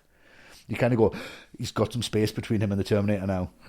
Beautifully blocked, beautifully shot, beautifully directed, and just an absolute blast for the audience because he's just taking you on a roller coaster and knows exactly what he's doing with you. And you just think, right, this is the first time these guys have met. What the fuck's going to happen from here? It's just mental, but brilliantly mental. It absolutely is. I mean, I also want to go to Tech-Noir. Yeah. I mean, maybe not when Arnold and Reese are there, but any other time. I think we might have been to somewhere similar, John. I can't really remember. Probably. Yeah, stood outside smoking. The 80s dance moves from the club are great. It's like Footloose.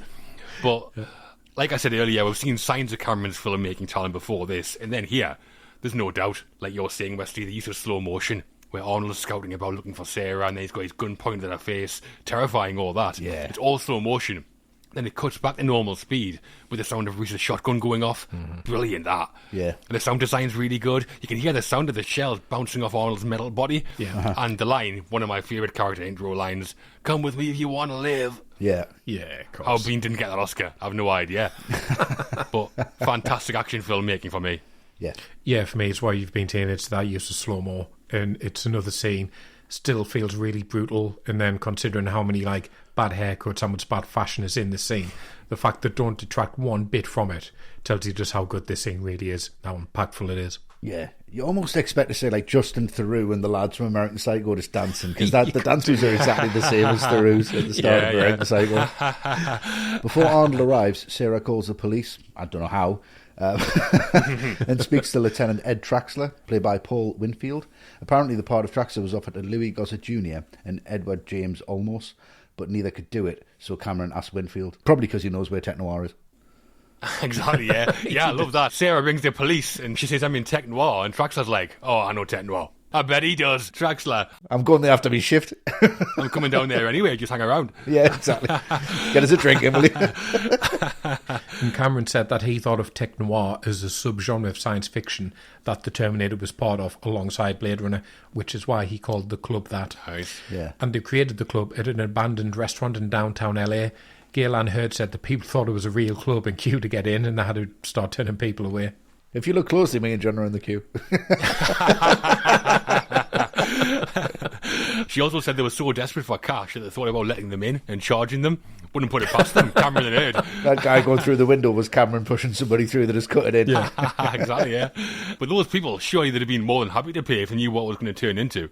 Definitely. Mm-hmm. Yeah. Mark Goldblatt was the editor and said the studio were giving Cameron heat because he wasn't shooting traditionally in terms of getting an establishing shot or master shot for scenes. Mm-hmm. They showed Goldblatt the raw footage from tech-noir, and as soon as he saw it, he said he knew it was brilliant, and the studio backed off a bit. Yeah, I've seen Cameron be really complimentary of Mark Goldblatt. He said, if you can take threadbare coverage like the Terminator and make an exciting sequence, then you are a man, my son. The lesser-known Kipling verse there. Fucking hell. James Kipling, Cameron, amazing. That's the thing as well, like the editing in this sequence is head and shoulders above the start. It is. It's like a different film. And then after this, you get that really great car chase, which I always forget just how good the sequence is, but it's brilliant. Yeah, it's great. It's really good, really good. I think the music adds so much tension here, and it's another scene just highlighting the contrast between Reese and the Terminator, because Reese is clearly smart enough to know not to waste any more bullets on it, but to shoot the fuel tank of the car instead. You think, oh great, this guy, he's smart. But actually, it doesn't matter, because the Terminator will just run through the flames anyway and hurl itself at the car. So again, just reinforcing the idea of it's got the physicality to withstand anything, so what can stop this thing? But I think Reese in this scene, this is when he seems the most unhinged. Don't move unless I say. Don't make a sound unless I say. Yeah. Like really screaming at her. He's insane. He is insane. Well, he is insane, because then when he says he's here to help and he goes in the whole Sergeant TechCom DN 38416, you've been targeted for termination. Yeah. What on earth is she meant to make of all that? Yeah. Like, he surely knows she's not going to understand a single word he's saying to her. I mean, his introduction as well. What's the date? What year? Yeah. Yeah, but a shootout straight into a car chase. Classic Cameron, that. And it's really well put together. Yeah. I would say that Arnold's a little bit of a big lunk, I think, in the way that he runs. Yeah. I'd expect the Terminator to be like Linford Christie. I mean, like in how fast he is, not the lunchbox, obviously. Saw that at the start. Exactly. My favourite part of the chase, though, is when we leave tech-noir and get our first sight of Arnold's POV. Yeah, that amazing. red kind of digital screen that we see now and again. I love that. It's great. Yeah. And something else we see start here is the way Cameron layers an exposition. Obviously, there's a lot of exposition needed for the Terminator to explain who Arnold is, who Reese is, and what the future's like. And here, Reese basically explains everything that's going on to Sarah in the middle of this frantic car chase, which I think works really well. Yeah. And I mean, poor Sarah, she must be thinking, what in the hell is going on? Yeah. But again, on a low budget, great action filmmaking for me. Uh-huh. Mm-hmm. To film the moment that Arnold leaps through the flames onto the front of the car, Arnold had to lie on the car bonnet with flames around him. He shaved his eyebrows off and was worried about not growing back, right? So he had them insured for apparently $1 million. Wow. $1 million. Imagine how much Marty Scorsese's eyebrows would be insured for. Yeah, so Arnold's eyebrows are burned off in that scene, so every time we see him from then on, he was wearing makeup, and you can see that he's got no eyebrows, which is quite a nice touch. Yeah. And the smoking jacket you mentioned there, Westy, they did that by pouring acid onto his jacket, so you can see him burning from the fire. Unreal. It looks great. It does look good, yeah. And then because of lack of budget, they couldn't afford big teams of stuntmen or health and safety, obviously. So when they filmed the car chases, they drove the cars at normal speed and then sped up the footage. And the moment Arnold punches through the windshield, the car was actually stationary and crew members were either side moving the walls. Nice. Yeah, there's behind-the-scenes footage of that, and it looks like a bunch of students making a film. And what we see on the screen somehow looked really good. Yeah. Guerrilla filmmaking, Cameron called it. Yeah, and its finest. The Terminator POV that we mentioned was designed with some basis in reality. The text that runs down the screen is written in 6502 Assembly, a computer language created in the 1970s. 6502 Assembly is a great name for a band, by the way, if anyone wants to It really is. Yeah. I think the Commodore 64 ran on that as well, so nice Yeah, touch. that makes sense, yeah. Should have had Arnold playing Double Dragon at some point. Imagine that. And then after this, I just want to quickly mention the scene where Arnold mends himself in the bedsit, because it's the only scene in terms of effects where you go, it's a bit of a shame, that one, isn't it? Yeah. Like, I get why it's in there, because the concept is great. It's disgusting, but it's brilliant, because it adds to the inhuman nature of this thing. It doesn't feel pain. And it's our first glimpse of that red mechanical eye, which is really important. But yeah, not great. Yeah, does it take you out of the film a little bit? A little, yeah. Just a little bit, yeah.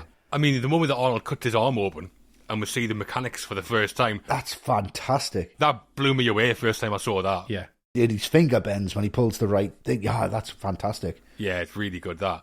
Yeah, I'm not sure how well the effects have aged, but I do like how well thought through everything is.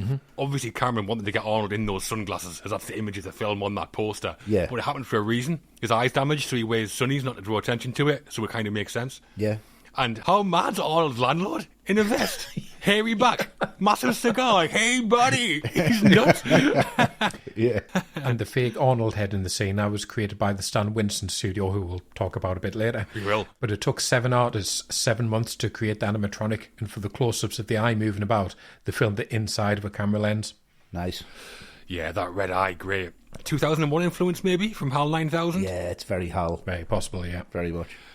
So tech-noir sees the action scenes growing in scale, and they're about to get even bigger again. Oh, yeah. Of course they are. Following the car chase, the police do finally show up. Sarah's taken into protective custody, and Reese just plain old custody. The police tell Sarah she's safe, but they haven't reckoned for Arnold. No.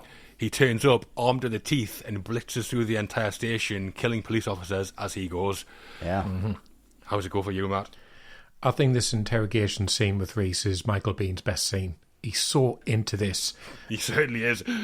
He really is. I mean, even the way he sat in that chair, he looks twisted, like he's ready just to burst out of those handcuffs and make a run for it. Yeah. And he brings so much conviction to what is essentially a lot of exposition, because a lot of this film comes down to contrast, and the contrast here is between Reese's anguish is at the situation he's in, and Silberman just laughing at him, thinking, oh, this is going to be great for my career. Yeah. Like, seeing how brilliant this guy's delusion is, so plays that contrast really, really well. But he's just got that desperation to escape, and the fear coming from Reese and Bean's performance, it's so palpable. You can really feel it. So he plays it really well, but like I say, it's actually only here for exposition, because it answers questions we might have been thinking. Yeah. So that's why he couldn't bring weapons, but then that's why the Terminator could get through despite being made of metal. So actually this scene, it's really cleverly written, because it disguises all these questions and answers in the scene that just lets Michael Biehn just dominate it. It's great how it's all shot as well from the security camera's perspective. Oh, yeah, brilliant. Yeah. You're like, you're going to do this whole monologue and we've just got this angle. And he's like, right, you have to sell it to that one camera. Okay, great. Yeah. Brilliantly done. Yeah, I think it's really good. And Bean's going hell for leather by this point. That's what he does. That's all he does. Get off me! Yeah. It's great. Right, I mean, I just have to catch my breath here a little bit just to talk about this, because Oh, yeah. it's just wonderful. From the doctor walk now, checking the beeper, it is just outrageous from that moment. The I'll be back, iconic. You totally know that that's a dummy and you don't give a shit when the car smashes into him. Yeah. You don't care. And then from there, it's just absolute carnage. This precision. He steps out of the car with 2 of the biggest guns I've ever fucking seen in my life. And you just go, well, I've seen what he's done.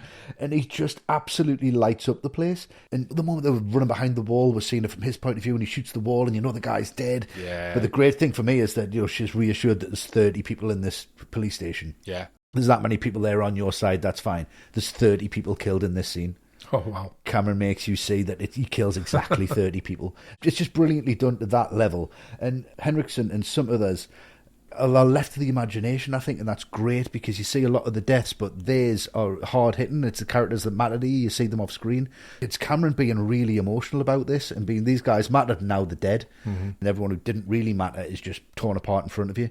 And I think that's a really clever way to do it. And then the whole scene, once the Terminator gets out, he walks away, the building's on fire, he gets really good blues, really good fire, so you've got, you know, the orange and teal of the whole scene. And it fades to black. Yeah. There's no hard cut at the end of this scene. It's like Cameron just going, yeah, clapping to himself as it slowly fades to black. And the curtain's coming in. Yeah, it is. It's like intermission. It's one of them sequences where if this comes on, if he's standing at that desk inquiring about where Sarah Connor is, you're late. You're late for whatever you're going to do. I don't care. You are watching this sequence. It's just fucking brilliant. Henriksen coming out. Hey! Don't have to do that. It lights up the screen and it just provides the energy to see you through to the end of the film. It definitely does. There's another moment of technology working against the humans here that you mentioned, Westy. When Arnold walks into the station, Silverman's walking out, distracted by his pager going off. Yeah. So he doesn't see Arnold. Yeah. No excuse for the desk sergeant, though. Arnold comes in like a man mountain, sunglasses at night, and he goes, "There is Sarah Connor, the most suspicious man in the world." And the sergeant just goes, "I'll just take a seat." Yeah. I'm a friend of Sarah Connor. I've heard she's here. Can I see her, please? What? You're a friend of Sarah Connor? But what a sequence. In horrors, the final girl getting to the police station is sometimes the end, the point where she's safe. Yeah. Not when Arnold's about, though. Nah. And when Cameron came up with this idea, like Arnold just marauding through the police station, unstoppable, he must have thought, that is going to be awesome. Yeah. And he was right. And the way that he develops the relationship with Sarah and Reese works really well. I totally buy that she runs to Reese for protection. Yeah. Especially when the alternative is Vukovic and Silberman. Who were already dead at that point. This is Cameron's attention. You can see he's put the most attention into this sequence in the whole of the film. Loads, yeah. It's a big set piece, isn't it? Yeah, I think so. Yeah, I mean, this is the scene that just stuck with me on that first viewing because you talk about relentless. This is relentless and then some. Again, really effective use of the red-tinted POV. I think we've come to really like Traxler in particular, so it's sad to see him go here. But it feels like this is what we've been waiting for because we've only seen the Terminator in action one-on-one with Reese. So the question is, well, how's it going to fare against basically a whole armoured platoon, which is what is here? And this is how it fares against them. It just wipes them out without a scratch on it. Yeah. It's another part of this film that has not aged today. It's just incredible. I would have loved a police dog in there, though. What a bark at him. Just bark at him and then just run out. Yeah. And this is the first time Arnold says, "I'll be back" in a film, which became his catchphrase, as we all know. In the script, it was originally, "I'll come back." I'll come back. And Arnold wanted to say, "I will be back." I don't know if that works as well. He said because he thought it sounded more machine-like, which I can see it's just more syllables. Yeah. Cameron said he just struggled to say it and said to Arnold, "I don't tell you how to act, so don't tell me how to write." Even though he definitely tells him how to act non-stop. And Cameron said that when this scene played for audiences, they laughed at "I'll be back," even though it wasn't meant to be funny. Yeah. And he said that's when they knew that the Terminator was working as a character, because it kind of took on a life of its own. Yeah. Yeah. He leans forward as well, though, doesn't he? Right into the lens. Yeah. Yeah, and after this at the police station, Sarah and Reese, they hide out in a tunnel overnight. And in the morning, we see the air is all misty. And that's because there was a medfly scare in Los Angeles at the time. So what we can see is actually bug spray in the air. Yeah, Michael Bean said the bug spray guys seem to be following them around because they got hit like 5 times. But it does look good, that. It looks really good, all the mist. Yeah. It does. We'll get another scene from 2029 here. My favourites, I think, all these flash forwards. Great. Or flashbacks or whatever they are. With Reese in the Resistance's compound, the Terminator breaks in and starts shooting. That Terminator was played by Frank Columbo, another bodybuilder who used to compete in events with Arnold. And another fact is our beloved Columbo from the television series Columbo is actually called Frank Columbo, even though he never says his first name, but it's on his badge. Ah, lovely. Yeah. Wow, okay. Same name. I'd rather seen him in there. Imagine that. Just one more thing. My wife likes chicken.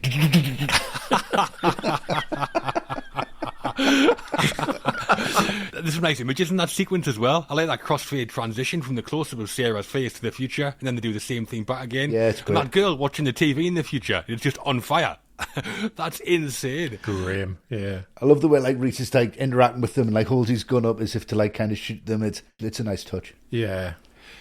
And somehow we've made it through the middle of the Terminator, and we're still here.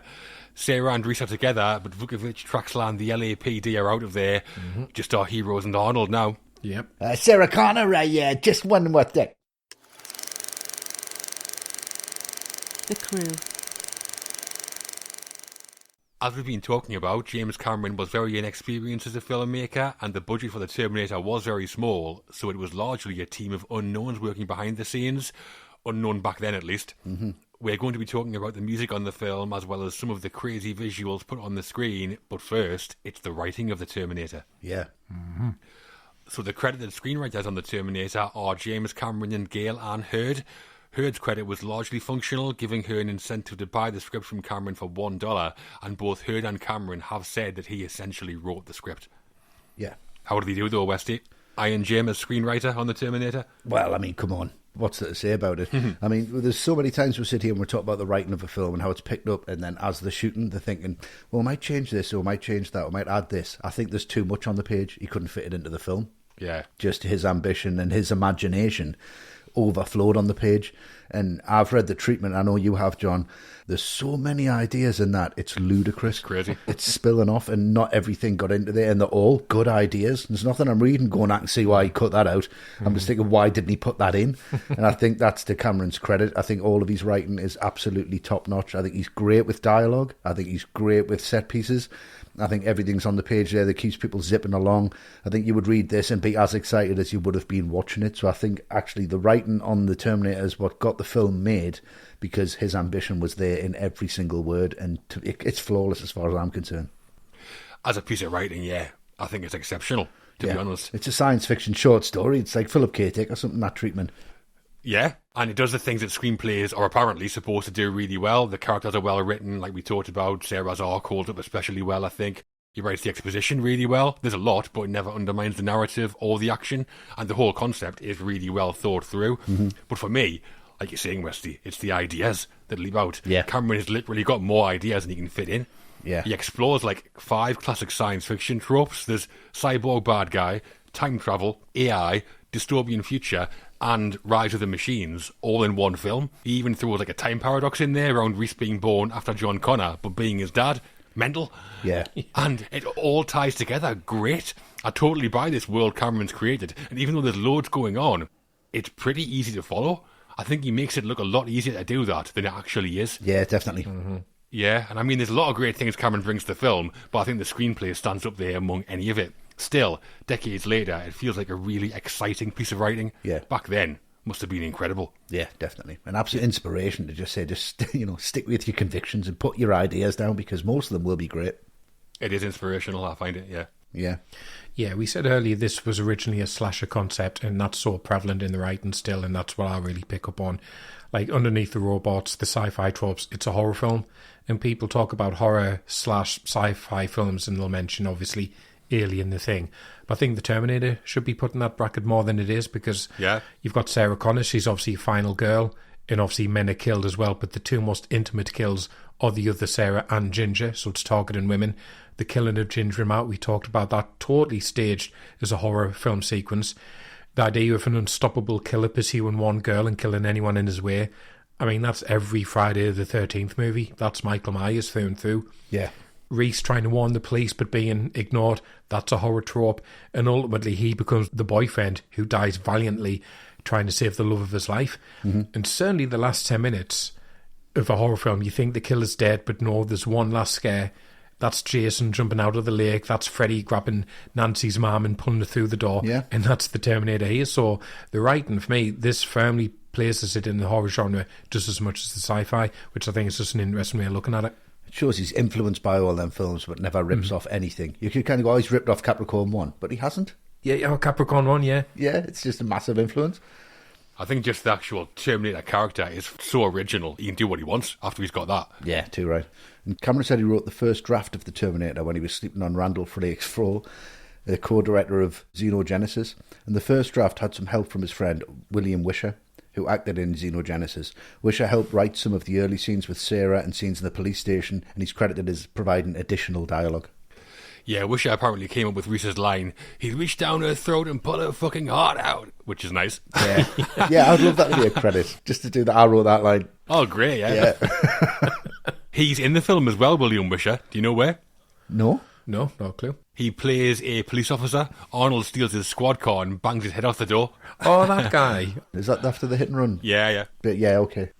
And Cameron said his first idea was that there were going to be 4 time travellers, 2 humans, 2 Terminators. One of the humans died in the time jump when he materialises, meshed with a wire fence, and Reese and Sarah would destroy the first Terminator in the midpoint of the story, leading the machines to send a second one made out of liquid metal. Obviously, the technology wasn't there at the time, so Cameron had to wait until Terminator 2 for that. Unbelievable. Enough ideas for 2 films. I know, yeah. Ridiculous. I mean, the T-1000 was still groundbreaking when we saw it in 1991. Yeah. Cameron came up with the idea 10 years before that. Yeah. When Orion first read Cameron's script, they loved it, but there were 2 major pieces of feedback. One was that they wanted to develop the relationship between Sarah and Reese, which Cameron did, and the other was that they wanted Reese to have a robot dog as a sidekick. And Cameron was like, no fucking way. Rightly so. K9. K9, yeah. Yeah. Like those robot dogs off Black Mirror. Terrifying. Oh, yeah, that would have been fucking mental. That was the first episode of Black Mirror I ever watched. Oh, really? That black and white one. Brilliant. That would have been good. But after the film was released, Orion and Cameron were hit with a couple of copyright lawsuits. And the first was Harlan Ellison, and he was a notable science fiction writer. And he claimed that Cameron had plagiarised 2 episodes of The Outer Limits that he wrote in 1964. One of these was called Soldier, where 2 battling warriors from the future are sent back in time. And the other was called Demon with a Glass Hand, which is about time travellers trying to save mankind's future saviour. And Orion didn't want to go to the expense of going to court, so they just paid Ellison off, which is why the end credits now say acknowledgement to the works of Harlan Ellison. Yeah, Cameron's always denied copying anything from anywhere. And he said about Harlan Ellison, he's a parasite who can kiss my ass. I wish James Cameron was like me uncle or something. He's great, I love him. I'm getting bullied at school. No, you're not anymore. And then a writer called Sophia Stewart said Cameron had copied a script she wrote called The Third Eye, and that was set in a dystopian future and revolved around machines rising up. She said a week after she sent this script into Fox, Gail Ann Hurd set up her own production company to make the Terminator, but this case was just dismissed in court. Right. Yeah, she's known as the mother of the Matrix, Sophia Stewart. She claims the Wachowskis ripped her off as well. Oh, right, she's got form then. For his work as writer on The Terminator, James Cameron received no major award recognition, and considering the screenplays for Beverly Hills Cop and Splash were both Oscar nominated that year, I think he could have been. Absolutely could Wow, have been. yeah, didn't know that, but yeah, you're not wrong. Splash. Either way, great screenwriting from JC for us. Yeah, now you've said that. Fucking too right. Something James Cameron didn't do on The Terminator was compose the music. He handed that over, begrudgingly no doubt, to Brad Fiedel. Yeah, I'm surprised. A former keyboard player with the soft rock duo Hall & Oates, this was the first feature film he'd worked on as composer. So Brad Fiedel, Matt.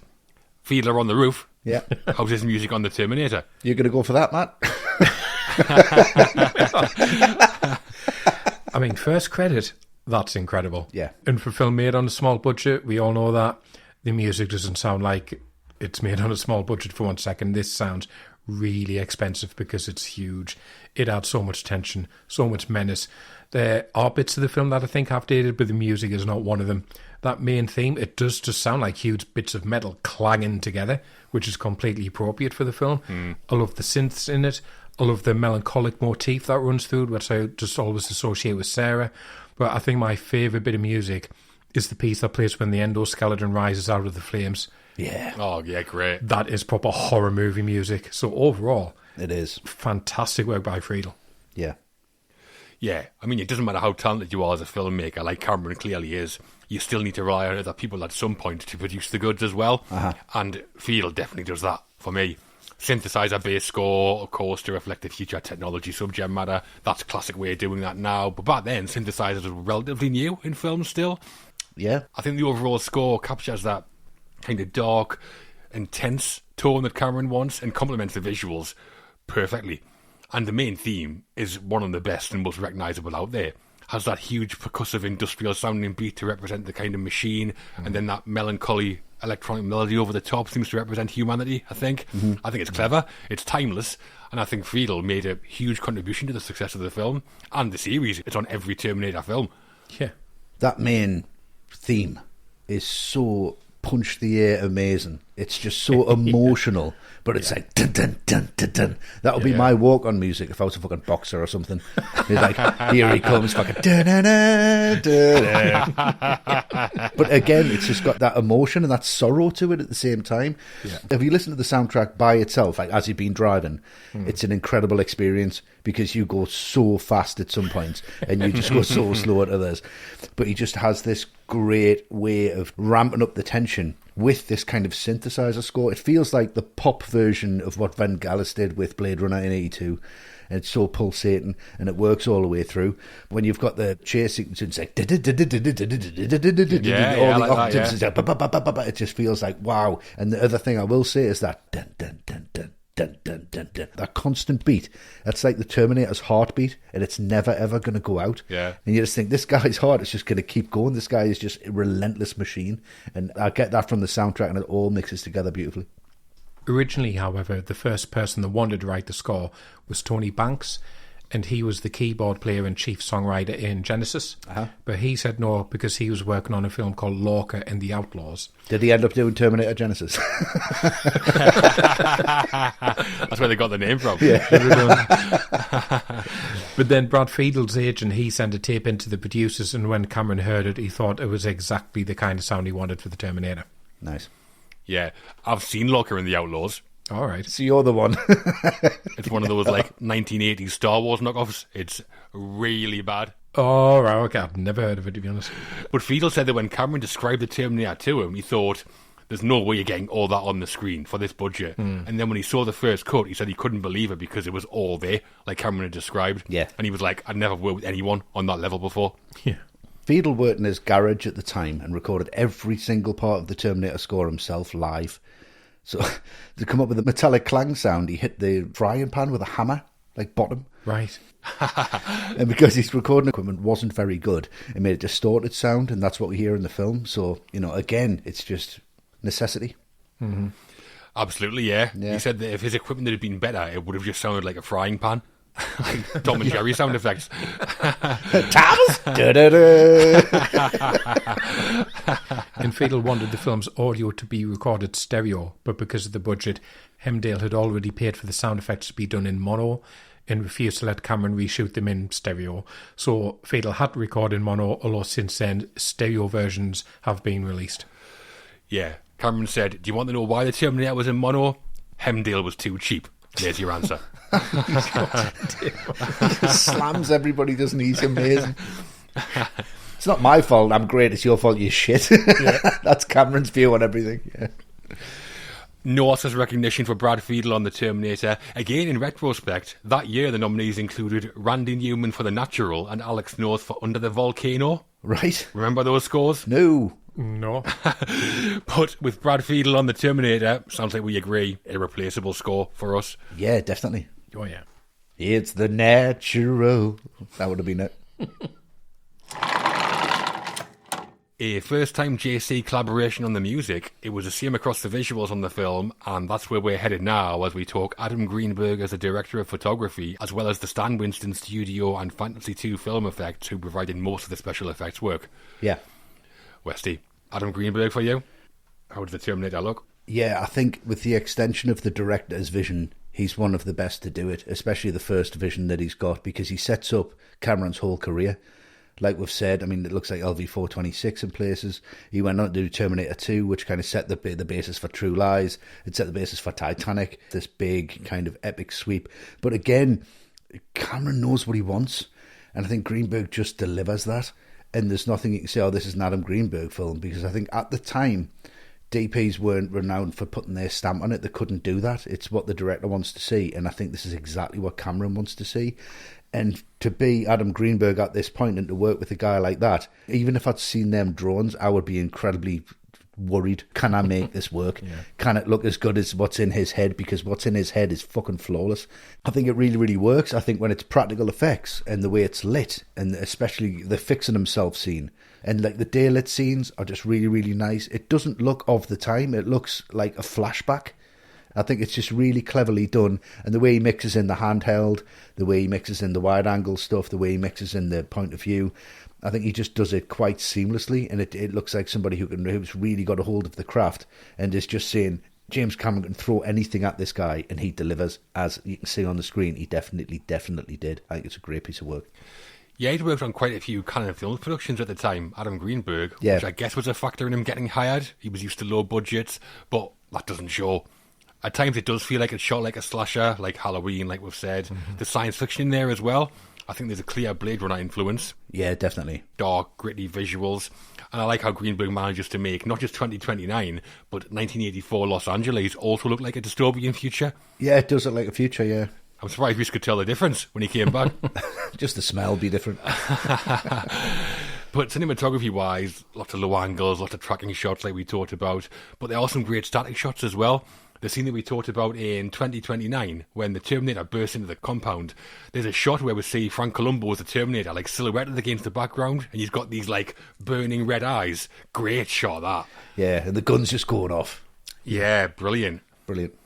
I said that the script's exciting decades later, and I think the way it looks is as well. Great work from Adam Greenberg, I think. Yeah, fantastic. You really buy it. Absolutely, definitely. Cameron said he always wanted most of the film to be shot at night, and Greenberg said he took inspiration from classic film noir from the 40s, like Double Indemnity and The Third Man, which I think you can see in some scenes. Yeah, I think you can. It's got that strong kind of contrasty look, like those, like classic film noir has. So, Adam, where should we shoot this? At the back alley? Yeah, exactly. Yeah. No Orson Welles, yeah? No. More the pity. Yeah. Yeah, and I want to talk about the visual effects because, yeah, we've talked about the eye surgery bit, and that's not great, but the rest of it, I think, is just pretty much flawless, particularly, again, considering the budget, and Cameron has so much confidence in how good these effects look because he opens the film with them. The ruined LA, the ship flying overhead, straight away you know this is going to look incredible if that's your opening shot, and that's how confident you are in them. Yeah. And they're so effective, those bits. I always think they're in the film more than they actually are. Mm-hmm. And it's probably only maybe a minute or two at most, but they lodge themselves in the memory because they're that good. And then you get to the end and you realise you're going to see the Terminator with the skin burned off. You just think, this had better not disappoint. And it doesn't. It still looks great, and it still looks terrifying. Yeah, I think through today's eyes, some of the effects might not hold up great, like we've talked about, but I think when you take into consideration the limitations of the time and the budget, I think they're still really impressive. The Terminator, when it's a skeleton, is amazing when it's static, but when it moves, there's issues. Yeah. It's very Harryhausen, isn't it? Yeah. Yeah, the stop motion stuff is, yeah. Yeah. But when it's standing still and it's looking around, you're like, fucking hell, I'm out of here. Yeah. Absolutely, yeah. Well, Fantasy 2 did the miniatures and Stan Winston's studio did the makeup and the endoskeleton. We'll talk about that a bit more later, but I love what both studios bring. Yeah. And it's Cameron pulling it all together. I mean, his background at the time had mostly been in special effects, and that definitely shows. He clearly understands that space inside out and knows how to produce great work for not much money from his time at places like New World. Yeah. I'm not sure there's another major director anywhere who could have produced effects at this level with this budget. No. For my money, probably the best director ever working with special effects, James Cameron, and The Terminator is one of the best examples of how good he is, I think. Yeah. I think by pushing the effects and from working in them, absolutely, Cameron wants you to know that that's a special effect, but you can't tell how I've done it. Mm-hmm. I think that's his stance on it, yeah. Yeah, you know it's a special effect just because it's impossible what you're looking at. Exactly, yeah. Cameron had worked with Gene Warren when he was at New World, which is why Fantasy 2 were hired to handle the miniature and stop motion. For the makeup and practical effects, he initially wanted Rob Bottin. I mean, who fucking wouldn't? Yeah. Who had also been at New World, but he was unavailable. And Galen Hurd said that the studio told him they had only greenlit the film if they got Dick Smith, who worked on The Exorcist and The Godfather, to do the makeup. Yeah, Orion were working on Amadeus at the time, which Dick Smith did the prosthetic makeup for, so I guess that's why they wanted him. Yeah, do you want to talk about that for about 3 hours, John? I'd love to. Let's go from the start opening scene. The director. Yeah. But either way, when Smith read the script, he said, "This is absolutely mental. I'm not the guy you want, but I know who is, I think." Yeah, and Stan Winston, he had recently created the Tin Man in The Wiz, made the robot faces and heartbeeps, and worked on the video for Mr. Roboto by the rock band Styx, and Smith recommended him to Cameron as the guy to make the Terminator. Do you remember Mr. Roboto? I don't, to be honest. Styx is not really my genre. Apologies to Styx in there, I'm sure legions of fans, but it is ludicrously awful. Okay, well, I'm going to watch it as soon as we finish this. I'm a big fan of Styx, to be fair. I thought you might be. Yeah. That's why I was really quiet there for a bit. I was like, okay, yeah, it is awful, but it's fucking so good, it's bad. But yeah, Winston said I was the guy who did the robots. And Cameron said the special effects scenes were so expensive that the studio told him if he shot 1 second of footage more than they'd agreed to, they'd shut down the whole production. 1 second. 1 second, amazing that. No Oscars recognition for any of the visuals in The Terminator, which for the effects team seems a bit mad, I think. Oh, yeah. Kate, hazard a guess who won the best visual effects Oscar that year? 84. It'll be 85, won't it? Temple of Doom. Brilliant. It was ILM for Indiana Jones and the Temple of Doom. Matt, you never cease to amaze me with this. Fucking wonderful. Great work there, no doubt. But for us, great effects work on the Terminator too. Oh yeah. Incredible. 98% there. Yeah. So Cameron ruling with an iron fist as ever, and in writing the film and then working with names like those we just mentioned, Brad Fiedel, Adam Greenberg, Stan Winston, Fantasy 2, Styx. Some great collaborations on the Terminator. Looks great, sounds great, brilliant. Sticks in there. The end. The final act of the Terminator sees everything come together. The climactic showdown between Sarah, Reese and the Terminator will be discussed, obviously, but before that, we're heading to the Tiki Motel. I thought you were going to say before that, there's another climax. So having escaped Arnold's clutches at the police station, Sarah and Reese head for the Tiki Motel, room 9 to be precise. Yeah. Whilst there, they make some pipe bombs, conceive the future saviour of mankind, as you do, and end up fleeing again when Arnold shows up again.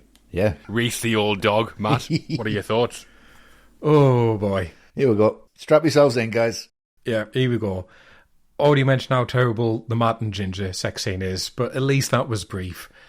But this one with Reese and Sarah, like, I have to ask, like, was James Cameron still a virgin when he made this? Because it's the kind of sex scene only a virgin would write. It's like how they think sex happens. It's not quite like that, Jim. It's very possible. And the shame of it is, I do buy into their relationship at this point. I think Bean and Hamilton are very convincing together as a couple. They've got chemistry.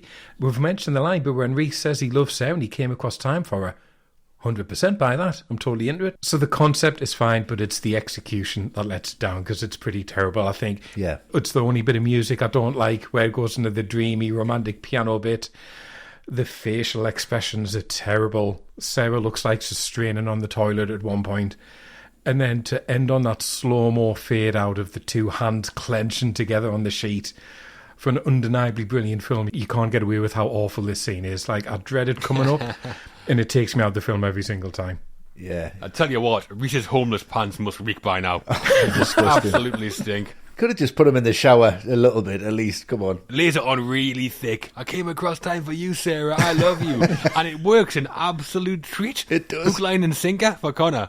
But who wouldn't fall for that? I know, it is a great line. Yeah, it's a great line. But my pickup problem is, what is Sarah thinking calling her mother? Amateur hour, that.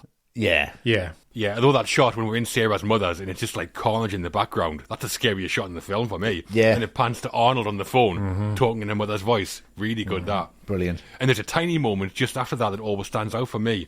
After they've done the wild thing, Sarah goes, think fast, and pretends to throw a bag at Reese.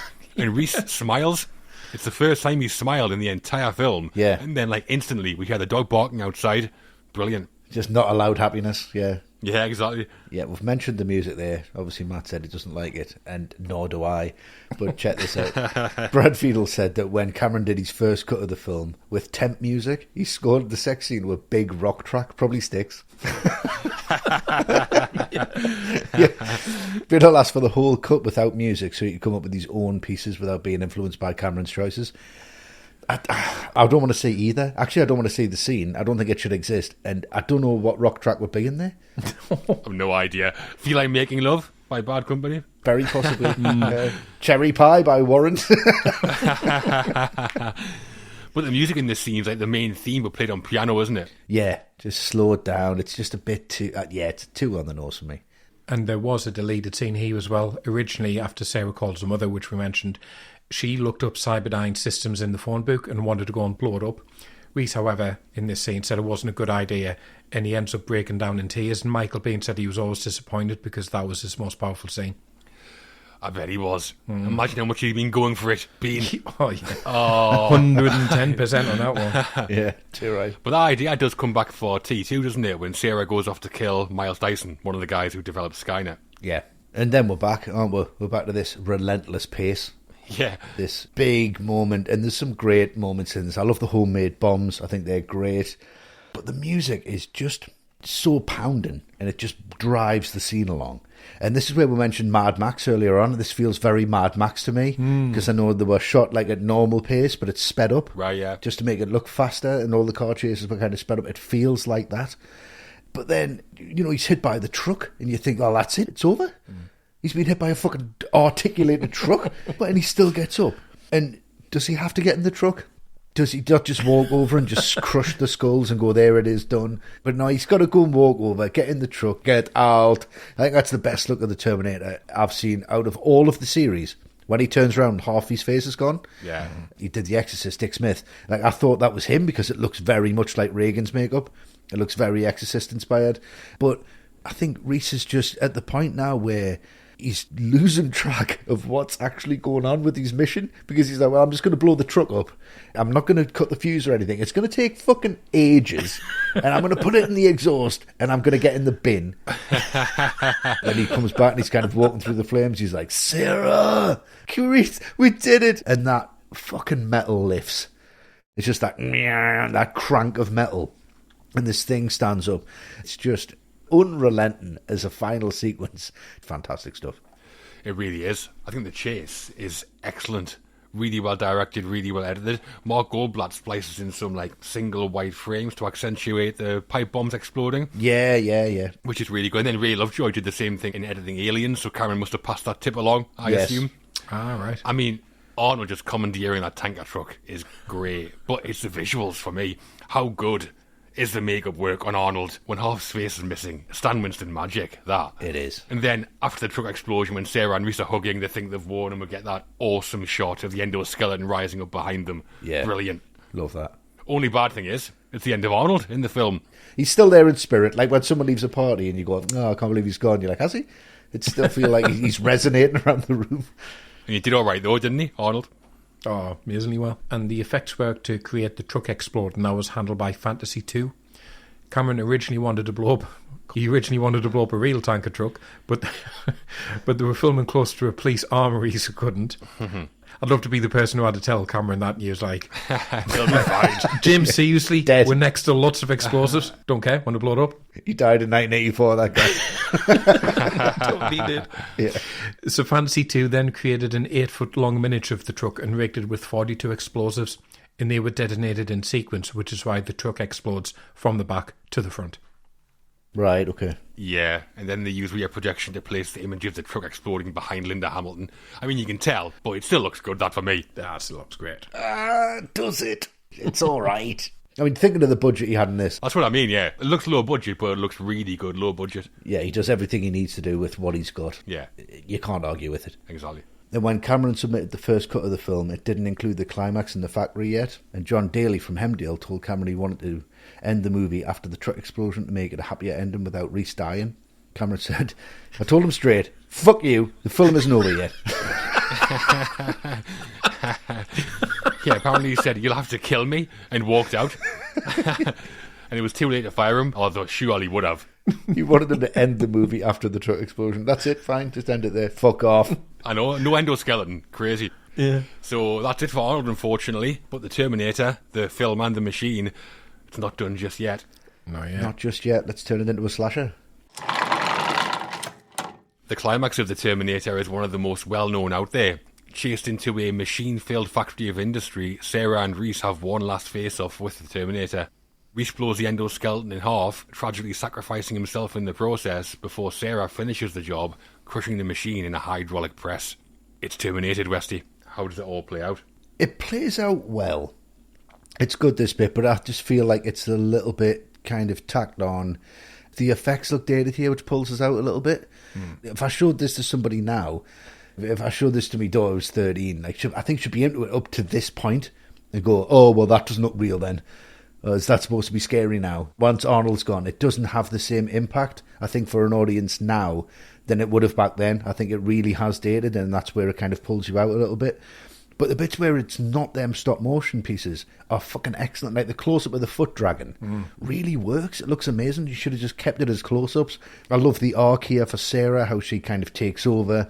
But the bomb goes off loads quicker when Reese is next to the Terminator than it does for the truck. It just seems a little bit like taking liberties from it. I think it's because we've just seen it so many times.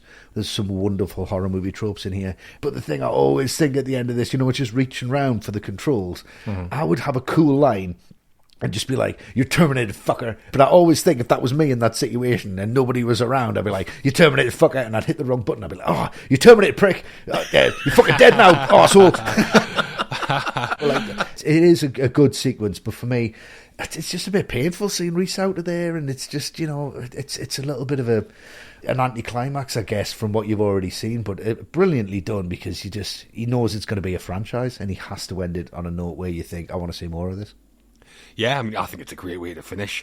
The industrial setting ties into the technological theme of the movie. Sarah's arc completes where she's calling the shots now, like we talked about. Yeah. And then I've been seeing how technology works against the humans all the way through the film. But here, Sarah uses technology when she crushes the Terminator in the press, kind of symbolic of her change, which is nicely done. And Bean does it as well to distract the Terminator from where they are so it can't track them, and it's the machines against the machines. Heartbreaker that Reese goes, but narratively it had to happen, I think. Has to end with Sarah alone via the machine, surely. Yeah. And I like how Cameron taps into a couple of horror tropes, like the idea of the monster sort of morphing to become something else in the climax, in this case the endoskeleton. Yeah. And then the way the endoskeleton behaves, like some sort of silent stalker, like Michael Myers or something.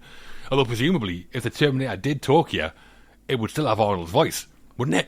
Yeah, it should have. Yeah. That would have been great. Reese picks up that pipe, the endoskeleton goes, "Don't make me bust you up, man."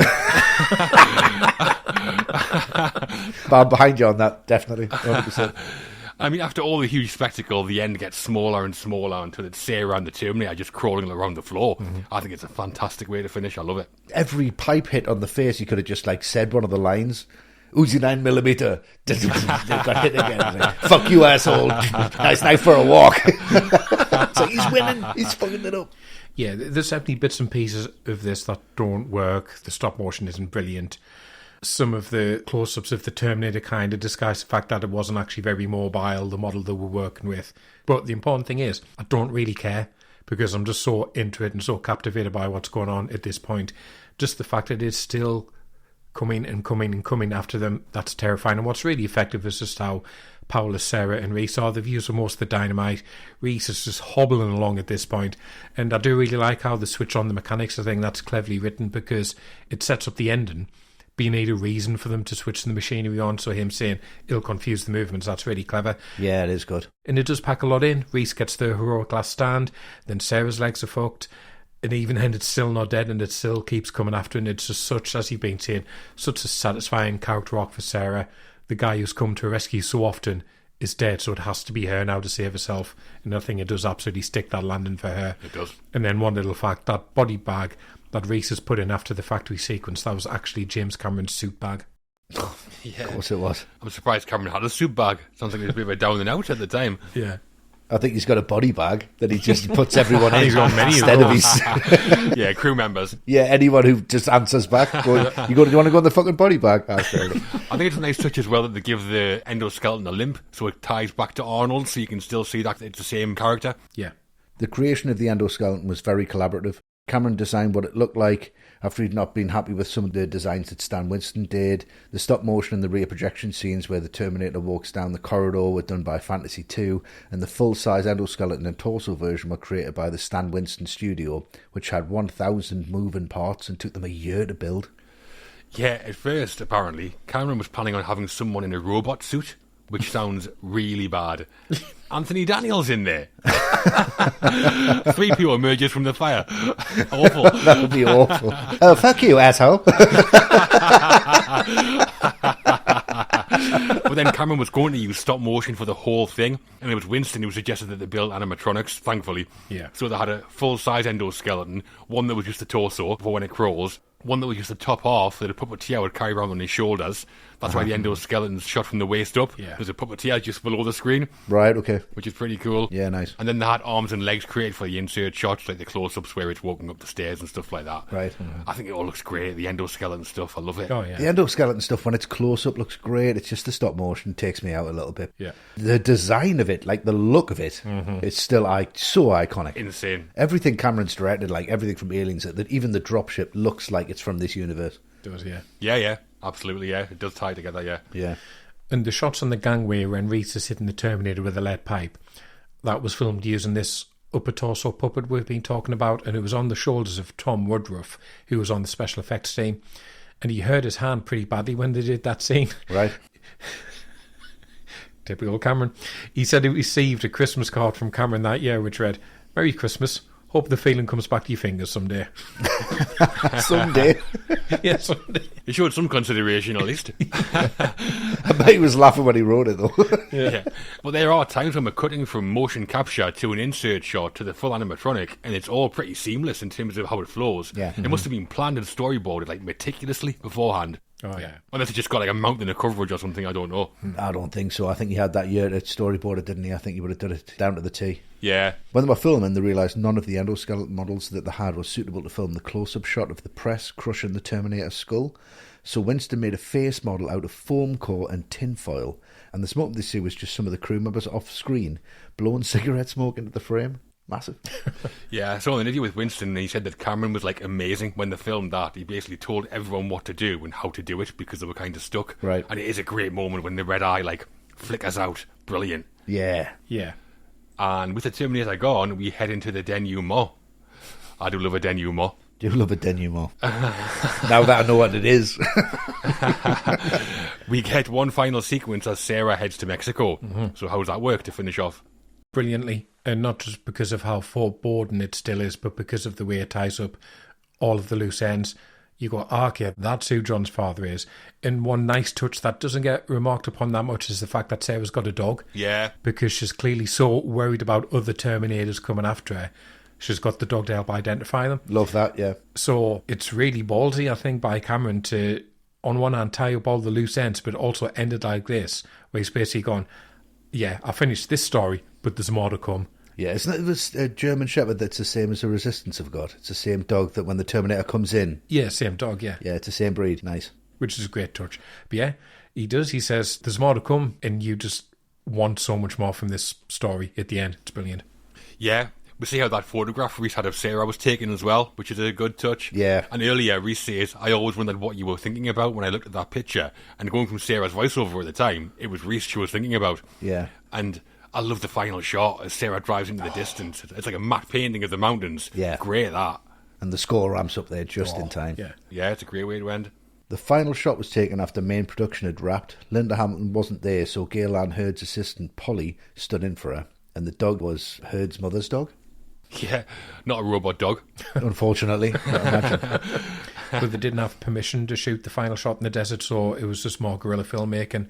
Heard said they were setting up all day and not one car came by, and they thought they were just clean and easy to do it. But then as soon as they were ready, a police car pulled up and said they had to leave. Gene Warren said they were helping his son shoot a student film, and the policeman just believed them and let them do it. Nice. There was another problem with the kid. Do you know the little Mexican fellow who takes the photo of Sarah? Oh, yeah.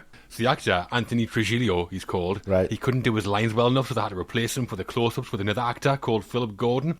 The problem was they couldn't find the same T-shirt that Trujillo had been wearing anywhere, so Hurd went to the family and asked them to buy the shirt, and they said no. Furious that the son had been kicked out. Right. So if you look, when it cuts from the wide shot to the close-up, the boy's T-shirt changes, and that's why. Oh, right. Interesting. Okay. And there was a scene written and filmed for the end of the movie, which was later cut. Originally, we'd be in the factory and two workers would come in and come across a strange chip on the floor, something left over from the Terminator. We'd cut to the outside of the building and the sign would say, Cyberdyne Systems. Yeah, another time paradox there. Would have been good. But according to her, the reason it was cut was because the actors in the scene weren't actors. They were financiers who Hemdale promised to return their investment to. Right. And that's how they paid them the money back, by having them in the film. And then Cameron just cut them out. Fuck off. Now the film's finished. Yeah, it's not finished yet, motherfucker. It is now. And with that, the credits roll, including Hall Elson's, which I imagine infuriates Cameron every time he sees it. Yeah. The parasite. But what doesn't infuriate Cameron every time he sees him? Looks in the mirror, he wants to punch it. But as a finale, a tragic end for Reese, a hero's arc for Sarah, and the destruction of the machine. All in all, a pretty satisfying climax. Oh, yeah. Huge. It rounds it off really nicely. Reception and awards. So we've told the story that the film tells. We're not quite done with the story of how it was made, though, as we get into the release of the Terminator. While the Matt in the film was getting busted up by Arnold, our Matt has been busting some numbers on how the Terminator did at the box office. I have. So take it away, Matt. Okay. So, final production budget was $6.4 million, and on that, the Terminator grossed $78.3 million worldwide. Huge return on investment for Orion and Hemdale. Yeah. And it also dominated the science fiction-based Saturn Awards that year, where it won Best Film, Best Writing, Best Makeup. All deserved, I think. Yeah, definitely. Absolutely. Orion were the distributors, but more interested in promoting Amadeus. Obviously. We'll get onto that at some point, which was out at the same time. And Cameron said that even after the first week of release, when the Terminator was number one at the box office, Orion still didn't change their marketing plan, meaning all advertising for the film was pulled, which is heartbreaking. Cameron would have been livid. I mean, surely if you get like an unexpected hit, you've got to change the marketing plan. Surely. Going to the Orion offices like the Terminator and the police station, just busting everyone up. Just wiping everyone out. Exactly. And the studio had so little confidence in the film being successful that they actually refused to screen it for critics at all, even after Cameron protested. Of course he did. But then Michael Bihn's agent, Ed LaMotta, and Arnold's agent, Lou Pitt, they saw the film. They said it was brilliant and they had to do critic screenings. And at that point, Orion agreed to one screening.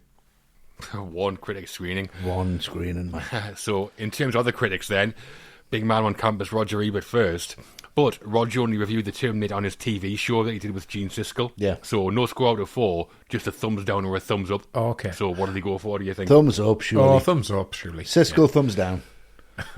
It was a thumbs up from Rog, of course it was. And he said, a cross between Dirty Harry and the Road Warrior What? meets the killer from Halloween. Yeah. Yeah, I can see that, yeah. It's violent, it's bloody, it's sadistic, but it's also well acted and directed. I liked it. Imagine the Terminator in the police station. Did I fire 347 shots or only 346? Janet Maslin of the New York Times called the Terminator a B movie with flair. There is far too much dull mayhem in the form of car chases, messy shootouts, and Mr. Schwarzenegger slamming brutally into anything that gets in his way. Yeah, but they're all good things, right? Yeah. Well, I think they are. They're the bits we like, though. Yeah, exactly. Arnold built an entire career on slamming brutally into anything that gets in his way. Exactly. Yeah, too right. So did Cameron. Exactly. Yeah. And in a retrospective review, Empire magazine gave the Terminator the full 5 stars. Of course they did. Of course they did. And said, as chillingly efficient in exacting thrills from its audience as its titular character is in executing its targets. Yeah. Hindsight is a 5-star review. That's what they should change that to. And then today on Rotten Tomatoes, it has an 89% approval rating from audiences and a big old 100% from critics. And then on IMDb, a very impressive 8.1 out of 10. Massive. I'm surprised the audience score isn't higher, though. Yeah, I would have thought so, yeah. Yeah, I would have thought so as well. But then again, I think it's the effects will take you out a little bit now. Yeah, could be. It might have gone down, but critics are like, well, they know how important the film is. Yeah. Yeah. So the Terminator did do very well on its release, a huge return for the studios, popular with the critics and with audiences, and if anything, thought of possibly even more highly today. Mm-hmm. I think so, yeah. Very possibly, yeah. Sequels and influence. As I'm sure everyone knows, after the success of the film, the Terminator spawned many sequels. 5 features at the time of recording. Yeah. Terminator 2 Judgment Day in 1991. Terminator 3 Rise of the Machines was 2003, Terminator Salvation 2009, Terminator Genesis 2015, and then Terminator Dark Fate in 2019. The way they've been generally received does vary a bit. Yeah. What are our thoughts on the sequels, Westy? Well, I mean, this is going to be a stickler, isn't it? Because I love Terminator. Definitely one of my favourite action films. T2, I could not get away with at all. Right. I am not a fan of Terminator 2, and you guys know that, and we've had many arguments about it, and it's fucking fine. It's buried now. I don't find it as entertaining. I love the gritty nature of this. I love the fast pace of this. I can't buy into the character of John Connor. It just doesn't work for me. T3 Rise of the Machines, I tried to give it another go, and it felt like, again, it just lost control and started to spiral. What I did enjoy was Terminator Salvation, even though it's directed by McGee, right? Yeah. But I enjoyed Christian Bale in that. I loved seeing that side of it. I loved seeing that John Connor rise, that future vibe. I wanted to see more of that. I've tried to watch T2 again. I appreciate, because I'm not a fucking idiot, I appreciate it's a much better film than this one is. In every way, the production's better, everything's better, but I saw this one first. I didn't see T2 first. So that's always going to live with me. But apart from that, it's a franchise that should have worked a lot better than it has. Yeah, I agree with that. I mean, of the sequels, T2 is regarded by many as one of the best sequels ever, and for many, better than the first film. Yeah. I prefer the Terminator, as it's got a more grounded tone, which is more to my taste. But I think T2 is a great blockbuster. An action masterclass from Cameron. Visual effects masterclass. The T-1000 is still superb. The other sequels, none of them particularly good for me. Genesis is especially bad, where they made the baffling decision to rewrite the events of the first film, rewrite it and make it worse. And Jai Courtney as Reese taking out Terminators and coming out with James Bond-style quips is very hard to watch. Did you not like Salvation? It was okay. Yeah, I think that's the best one. Yeah, Terminator 2, I like it a lot, but not as much as I like this one. It's too long, it's too sentimental, it's too jokey. Incredible action sequences, obviously, but Edward Furlong's really annoying as John Connor, so it's an annoying performance, I think. And Hamilton's annoying in that? Oh, no, I like Hamilton in this sequel. I think she's really good, yeah. I've seen the third one a couple of times. I know some people really like it for the ending, but I don't. I don't like the fact it undoes everything they achieved at the end of the second. I thought the new Terminator in that was rubbish, and Nick Stahl as John Connor somehow made Edward Furlong a bit more palatable somehow. I think I've not seen any of the others, to be honest. I'm just not really too fussed about exploring them. So we've had our say on the Terminator sequels there, which leads us nicely into our third and final ATRM Patreon question, which comes from Phil Dolby. Hello, Phil. Hello, Phil. So Phil's asked us, there have been 2 attempts to create a sequel to T2 with Rise of the Machines and Dark Fate. In your own headcanon, what would the actually perfect T3 high-level concept be? So, here we go. Let's get the creative juices flowing. Okay. What do you think, Matt? What should T3 have been? Oh, these are the kinds of questions we want. These are good questions. Oh, I love them. Okay, so if I was making the third one, it's Terminator 3, New Future. So, it's a few years after T2, and 3 Arnies arrive. 2 of them try to kill Sarah and John. I'm in. So you're in straight away, aren't you? The third one destroys them, saves Sarah and John. This one, however, it has the inbuilt technology to travel both forwards and backwards in time. So back to its original leaving point. So it takes Sarah and John to the future, and what has happened is that future John Connor has become obsessed with the idea that he could make the Terminators a force for good, to protect mankind, to use them in rescue services. So he's developed a new version of Skynet. However, the American president is a psychotic dictator. Imagine that happening. And he's trying to take over the Terminators for his own purposes. So he's taking control of the Terminator factories, but John's people have control of the ones he's already built. So you've got these huge battles, Terminators against Terminators. Now, future John was paranoid about something like this happening, so he's installed a kill switch in Skynet that, if activated, will destroy every Terminator. But because he was so paranoid, he's coded it to his own living DNA. But the president has had him assassinated, which is why they've had to send a Terminator back in time to get young John to sneak him into the Skynet control center so he can activate the kill switch. Wow. Told you I love this question. That's the Oliver Stone version of Terminator. That's a JFK version of Terminator. Yeah, man, American president assassinations. Yeah, totally. That's amazing. You've put more into that than you have of anything else in the episode. I really have. Not even a joke. I've totally spent so much time on this. Yeah, it was worth it. I'm not even answering the question now. Fuck that. Well, I've got an answer. Obviously. Here we go. So, in my version, 2 dual timelines, right? Okay. Timeline 1, 1997. Sarah and John Connor are in there. Obviously, Arnold has to be in there somehow. Yeah. The plot obviously has to be some variation of an even crazier robot trying to kill Sarah and John. We can flesh that out, but it's the same kind of overall plot from the first 2 films. Timeline 2 is 2029. all new characters, which would be cool, but Michael Bihn's back in there as Reese. So we're in the future war. Okay. Loads you can do there with the lives of the humans, the machine world. I mean, the budget's going to be absolutely massive by this point, after T2, obviously. Yeah. The key is how the film ends. So we end in 2029 with Reese being sent back to 1984, which I think would work for two reasons. In the Terminator, Reese tells us that sending Arnold back was the machine's last-ditch plan. So we have that narrative play out in 2029, so that plotline has a satisfying ending. The humans ultimately win the war. And with it ending with Reese travelling back to 1984, then the whole trilogy basically ends where it starts. You've got this like circular narrative across the three films that just plays endlessly forever. That's never been done before, as far as I'm aware, not on this kind of huge scale anyway, and taps into the theme from T2 of history repeating itself. That could have been really cool, if I say so myself. But instead, in T3, they gave us Arnold in Elton John sunglasses going, "I am back," which is absolutely awful. Is Nolan directing yours, John? Nolan version of the Terminator? No, Cameron. I want Cameron back for it. He's got the trilogy. Fucking hell.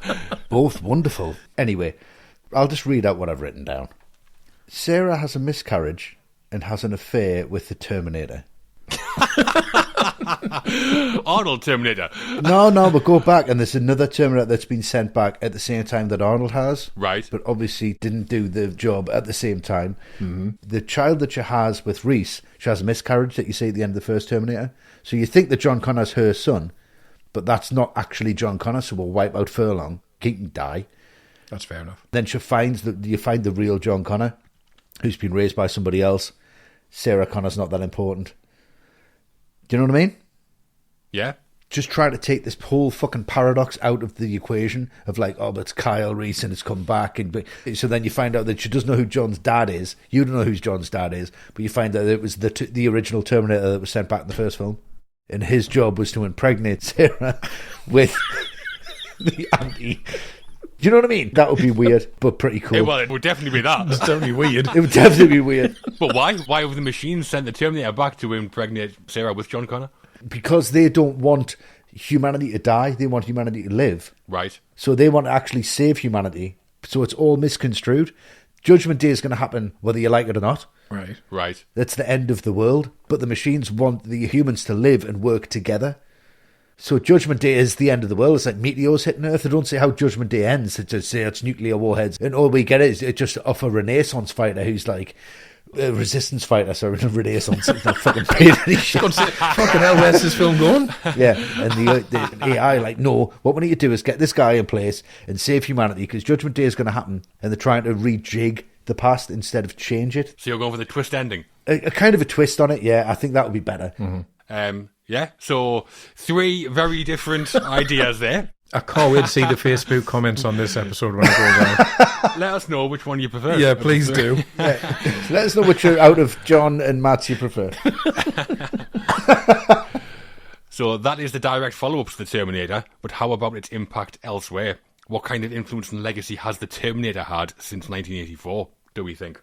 I mean, huge. We've talked about its own franchise, launched the career of Cameron Arnie, spawned Arnie's most famous catchphrase, and I think probably its biggest one for me, I think, when I sat and thought about it, I think it's the fact that it created a vision of the future that I think is still the definitive version of that post-apocalyptic future. And I think for all the sequels, all the TV spin-offs, all the games, the video games, the books, whatever, this is still the best of them all. Yeah. So the first in the franchise to still be the best. That's probably the biggest legacy it's got. Yeah. I mean, in terms of Hollywood, its impact has been huge. I think it breathed new life into the slasher in 1984, as well as the whole Rise of the Machines concept. I don't think we'd have had RoboCop without the Terminator. Definitely not. And the influence on the Matrix, I think, is pretty apparent. Yeah. As was said, it was the launch pad of the careers of Arnold and James Cameron. Arnold went on to become one of Hollywood's biggest ever movie stars, and Cameron one of its biggest ever directors. Mm-hmm. After the Terminator, Cameron directed the most expensive film ever made 3 times, and has made the highest grossing film ever twice in Titanic and Avatar, as well as pushing the boundaries of digital effects with ILM in The Abyss and T2, and then again in Avatar. I mean, none of that happens without the Terminator. No. Away from that, I think the Terminator has definitely had wider influences as well. We live in a time now where like AI discourse is getting bigger all the time, and a lot of people are advocating for caution and how we develop that technology. Yeah. I think part of that fear is based around the themes that Cameron explores in The Terminator. And I've read articles by scientists literally referencing Skynet before, so that's something to look forward to. Yeah. Personally, I think we're a lot closer to the future that we're seeing Blade Runner than we are The Terminator, but still, in quite a few ways, we see the effect of The Terminator today, I think. Yeah. Yeah, the biggest one for me is that when he turns around, I was watching it again the other day, and it's like, things like that don't exist yet. And he says, yeah, not for about 40 years.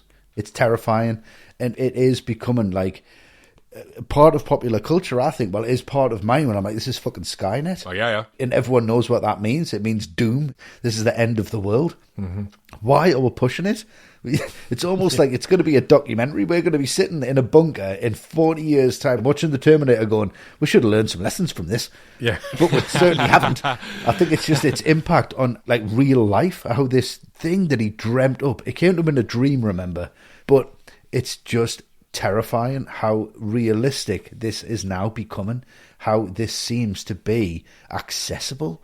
And as for sci-fi action films, without this you haven't got Aliens, without Aliens you haven't got a million films, without this you haven't got a million films. So I can't sit and list them all, but the influence the Terminator had on everything since it's unbelievable. So many sequels to The Terminator, most of them not particularly great for us. No. The original that we've been talking about, though, in influencing genre pictures, catapulting Arnold and James Cameron to cinematic superstardom, and impacting conversations around artificial intelligence, I think the legacy of the film's here to stay. Absolutely is. Yeah, undeniable. All the right movies ranking. And we have time travelled all the way through The Terminator. Now it's time for the big old rating where we each score the film out of 10. Mm-hmm. So, Westy, what do you think? Your Sumerian score for The Terminator? I'm not going to hang around with this. I'm going to get straight to the point. I think it's an incredibly powerful film. I think it's such a wonderful vision from Cameron. From a dream, he created this. And it is so perfectly done, so perfectly realised. People go, well, what does that mean? Or what does that mean? Every question is answered. Yeah. And it's answered with such scientific accuracy, like living tissue can come through. You just go, yeah, okay, that makes perfect sense. Yeah. There's no corners cut. Yes, some of the effects are lacking, but it's 1984, for fuck's sake. He's trying to push the boundaries, and it's going to look a little bit chatty, but you get to the heart of this film, and it gets to the heart of you. It's so influential, it's so good, it's so powerful. It was so important for me growing up. It's an influence on how to act if you want to create something and get it made and get it done. And in that stance, in that headspace, it's an absolute 10 for me. Oof. Yeah, so we've covered all the stories of The Terminator, the one the film tells, the one of how it was made, and our own kind of journeys with the film. All been great, which I think is indicative of what The Terminator is at its core, which is a fantastic piece of storytelling. From the concept, Rise of the Machines, time travel, saviour of mankind, through to the release. It was a very collaborative project. Gail Ann Hurd played a massive role as producer. Gene Warren, Stan Winston, heading up the effects teams, did pioneering work on minuscule budgets. The cast delivered the goods, especially Arnold, who was massive in terms of physicality and screen presence. Mm-hmm. Brad Fiedel's score, best work he ever did. And Adam Greenberger's DP, probably the same for me. And working with every one of those people is James Cameron, the puppet master. A scorching talent, one of Hollywood's biggest talents ever for me. And I think The Terminator is maybe the best showcase of Cameron's abilities as a filmmaker. Ideas man, concept artist, special effects expert, screenwriter, director. He does it all. And all to an extremely high level. Mm-hmm. I mean, I love Cameron, I love Arnold, and I love The Terminator. It's a 10 for me. Boom. And Matt, to finish us off, your Sumerian score for The Terminator, please. Yeah, I've enjoyed talking about this so much, not least because I just love talking about the angriest director that's ever lived, which is... Every time it's a joy, isn't it? What a guy he is. I mean, the film, though, justifiably iconic. Just recapping the legacy there is enough to justify its classic status. It's lean, it's scary, brilliantly scored, brilliantly edited. The work of a man furious to prove that he can direct, and it grips you from beginning to end. I love all the acting in it. But that sex scene is so bad. It's so dreadful. 9.5 from me. Oh, 0.5 for the sex scene. You've had worse sex scenes than that, man. You're also putting this out there to the dystopian future that is Twitter, or X, to get the thoughts of our followers. So some of their comments on The Terminator. Jimmy McJimmyface at Jimmy_McJohn said, I love The Terminator. So many mind-blowing ideas for my 13-year-old brain. Solid 9 out of 10. Some of the acting's a little poor, and the sex scene is terrible. Made me a James Cameron fan for life, but too bad he wrecked his streak with Avatar. Yeah, that's fair enough. Is he 13 now, or was he 13 when he first saw it? When he first saw it, I assume. Okay, yeah. Okay. Reed at iReadifer said 10. Perfect action film and one of a handful that created the stereotypes we see in action films today. Hamilton and Schwarzenegger give iconic performances, and it's a creative home run by Cameron, who rivals George Lucas in cinematic world creation. Okay. Creative home run, I like that. Cameron's hit a few creative home runs, to be fair, I think. Yeah, I like that phrase. Yeah, good description. And one of our patrons, Dane DeJosi, said, it's a 10 every day of the week. I know you gentle of aliens, and it is excellent, but I think this film is Cameron's best. Ooh. He was forced to be more creative than ever with a limited budget, and the result is a lean, mean, killing machine of a film. Is that? Very nice from Dane there. Yeah, lovely from Dane, but I'm going to have to disagree. Aliens is his best film. Aliens is his best, I'd say. Yeah, I would say from a filmmaking perspective, the James Cameron who made The Terminator is the same Cameron who made Aliens. And The Abyss, probably. Because he wrote it at the same time, didn't he? So yeah. I mean, he went on to do great things, but I do wish we'd had that Cameron for a little bit longer. Yes. Yeah, so do I. I've got to explain to my kids, this guy did Titanic. What? Yeah. It was pretty much positive all across the board, unsurprisingly. And in terms of the score our followers gave the film out of 10, what do you think? 9 would be safe. Yeah, because there's definitely people who prefer T2, so I reckon they'll drag it down to a 9 as well. Good point. It was 9.5 out of 10. Oh, nice. Okay. Oh. So in total, that gives the Terminator 39 out of 40. Wow. Very good score. Huge. It's up there. And that is that on the Terminator. Hopefully it hasn't made you want to steal a homeless man's pants and claim to be from the future. I'd have to change your fucking T-shirt now. Next time out, deck those halls, trim those trees, raise up cups of Christmas cheer, because Luke, Matt and Westy, are doing some Christmas rapping as they talk Dan Aykroyd, Eddie Murphy and Trading Places. Yes. Very nice. Yeah. Okay. Should be a fun one. It should be a fun one. I'm looking forward to that. Yeah, some great quotes come from that one, I think. Mostly from Luke, but we'll try and get some words in. We'll support it. Well, in the meantime, to find out more about becoming an ATRM patron, supporting what we do and accessing our archive and bonus episodes, please visit patreon.com/alltherightmovies, or you can click the subscribe link on Apple Podcasts or Spotify. Socially, you can keep up with All the Right Movies on Twitter or X, where we are at ATRightMovies. We post threads on there that tell the stories behind classic films, where everything we post has been said by somebody involved in the production or comes from 3 separate sources. Yep. Same as in our podcast, so go check that out, please.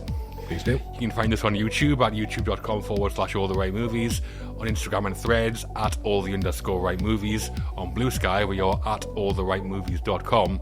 We have a movie group on Facebook as well, which is full of great people and great film chat, so you should definitely join that. Absolutely. And our website, which is full of features, is alltherightmovies.com. Yes, it is. Get involved. Please do. We're all off now to call tech-noir and see if they're still open. Which there will be. Yeah, never closes. No. We'll be back, and you'll be back next time, surely, for Trading Places. And until then, thanks for listening, everyone. Thank you, guys. Thanks, guys.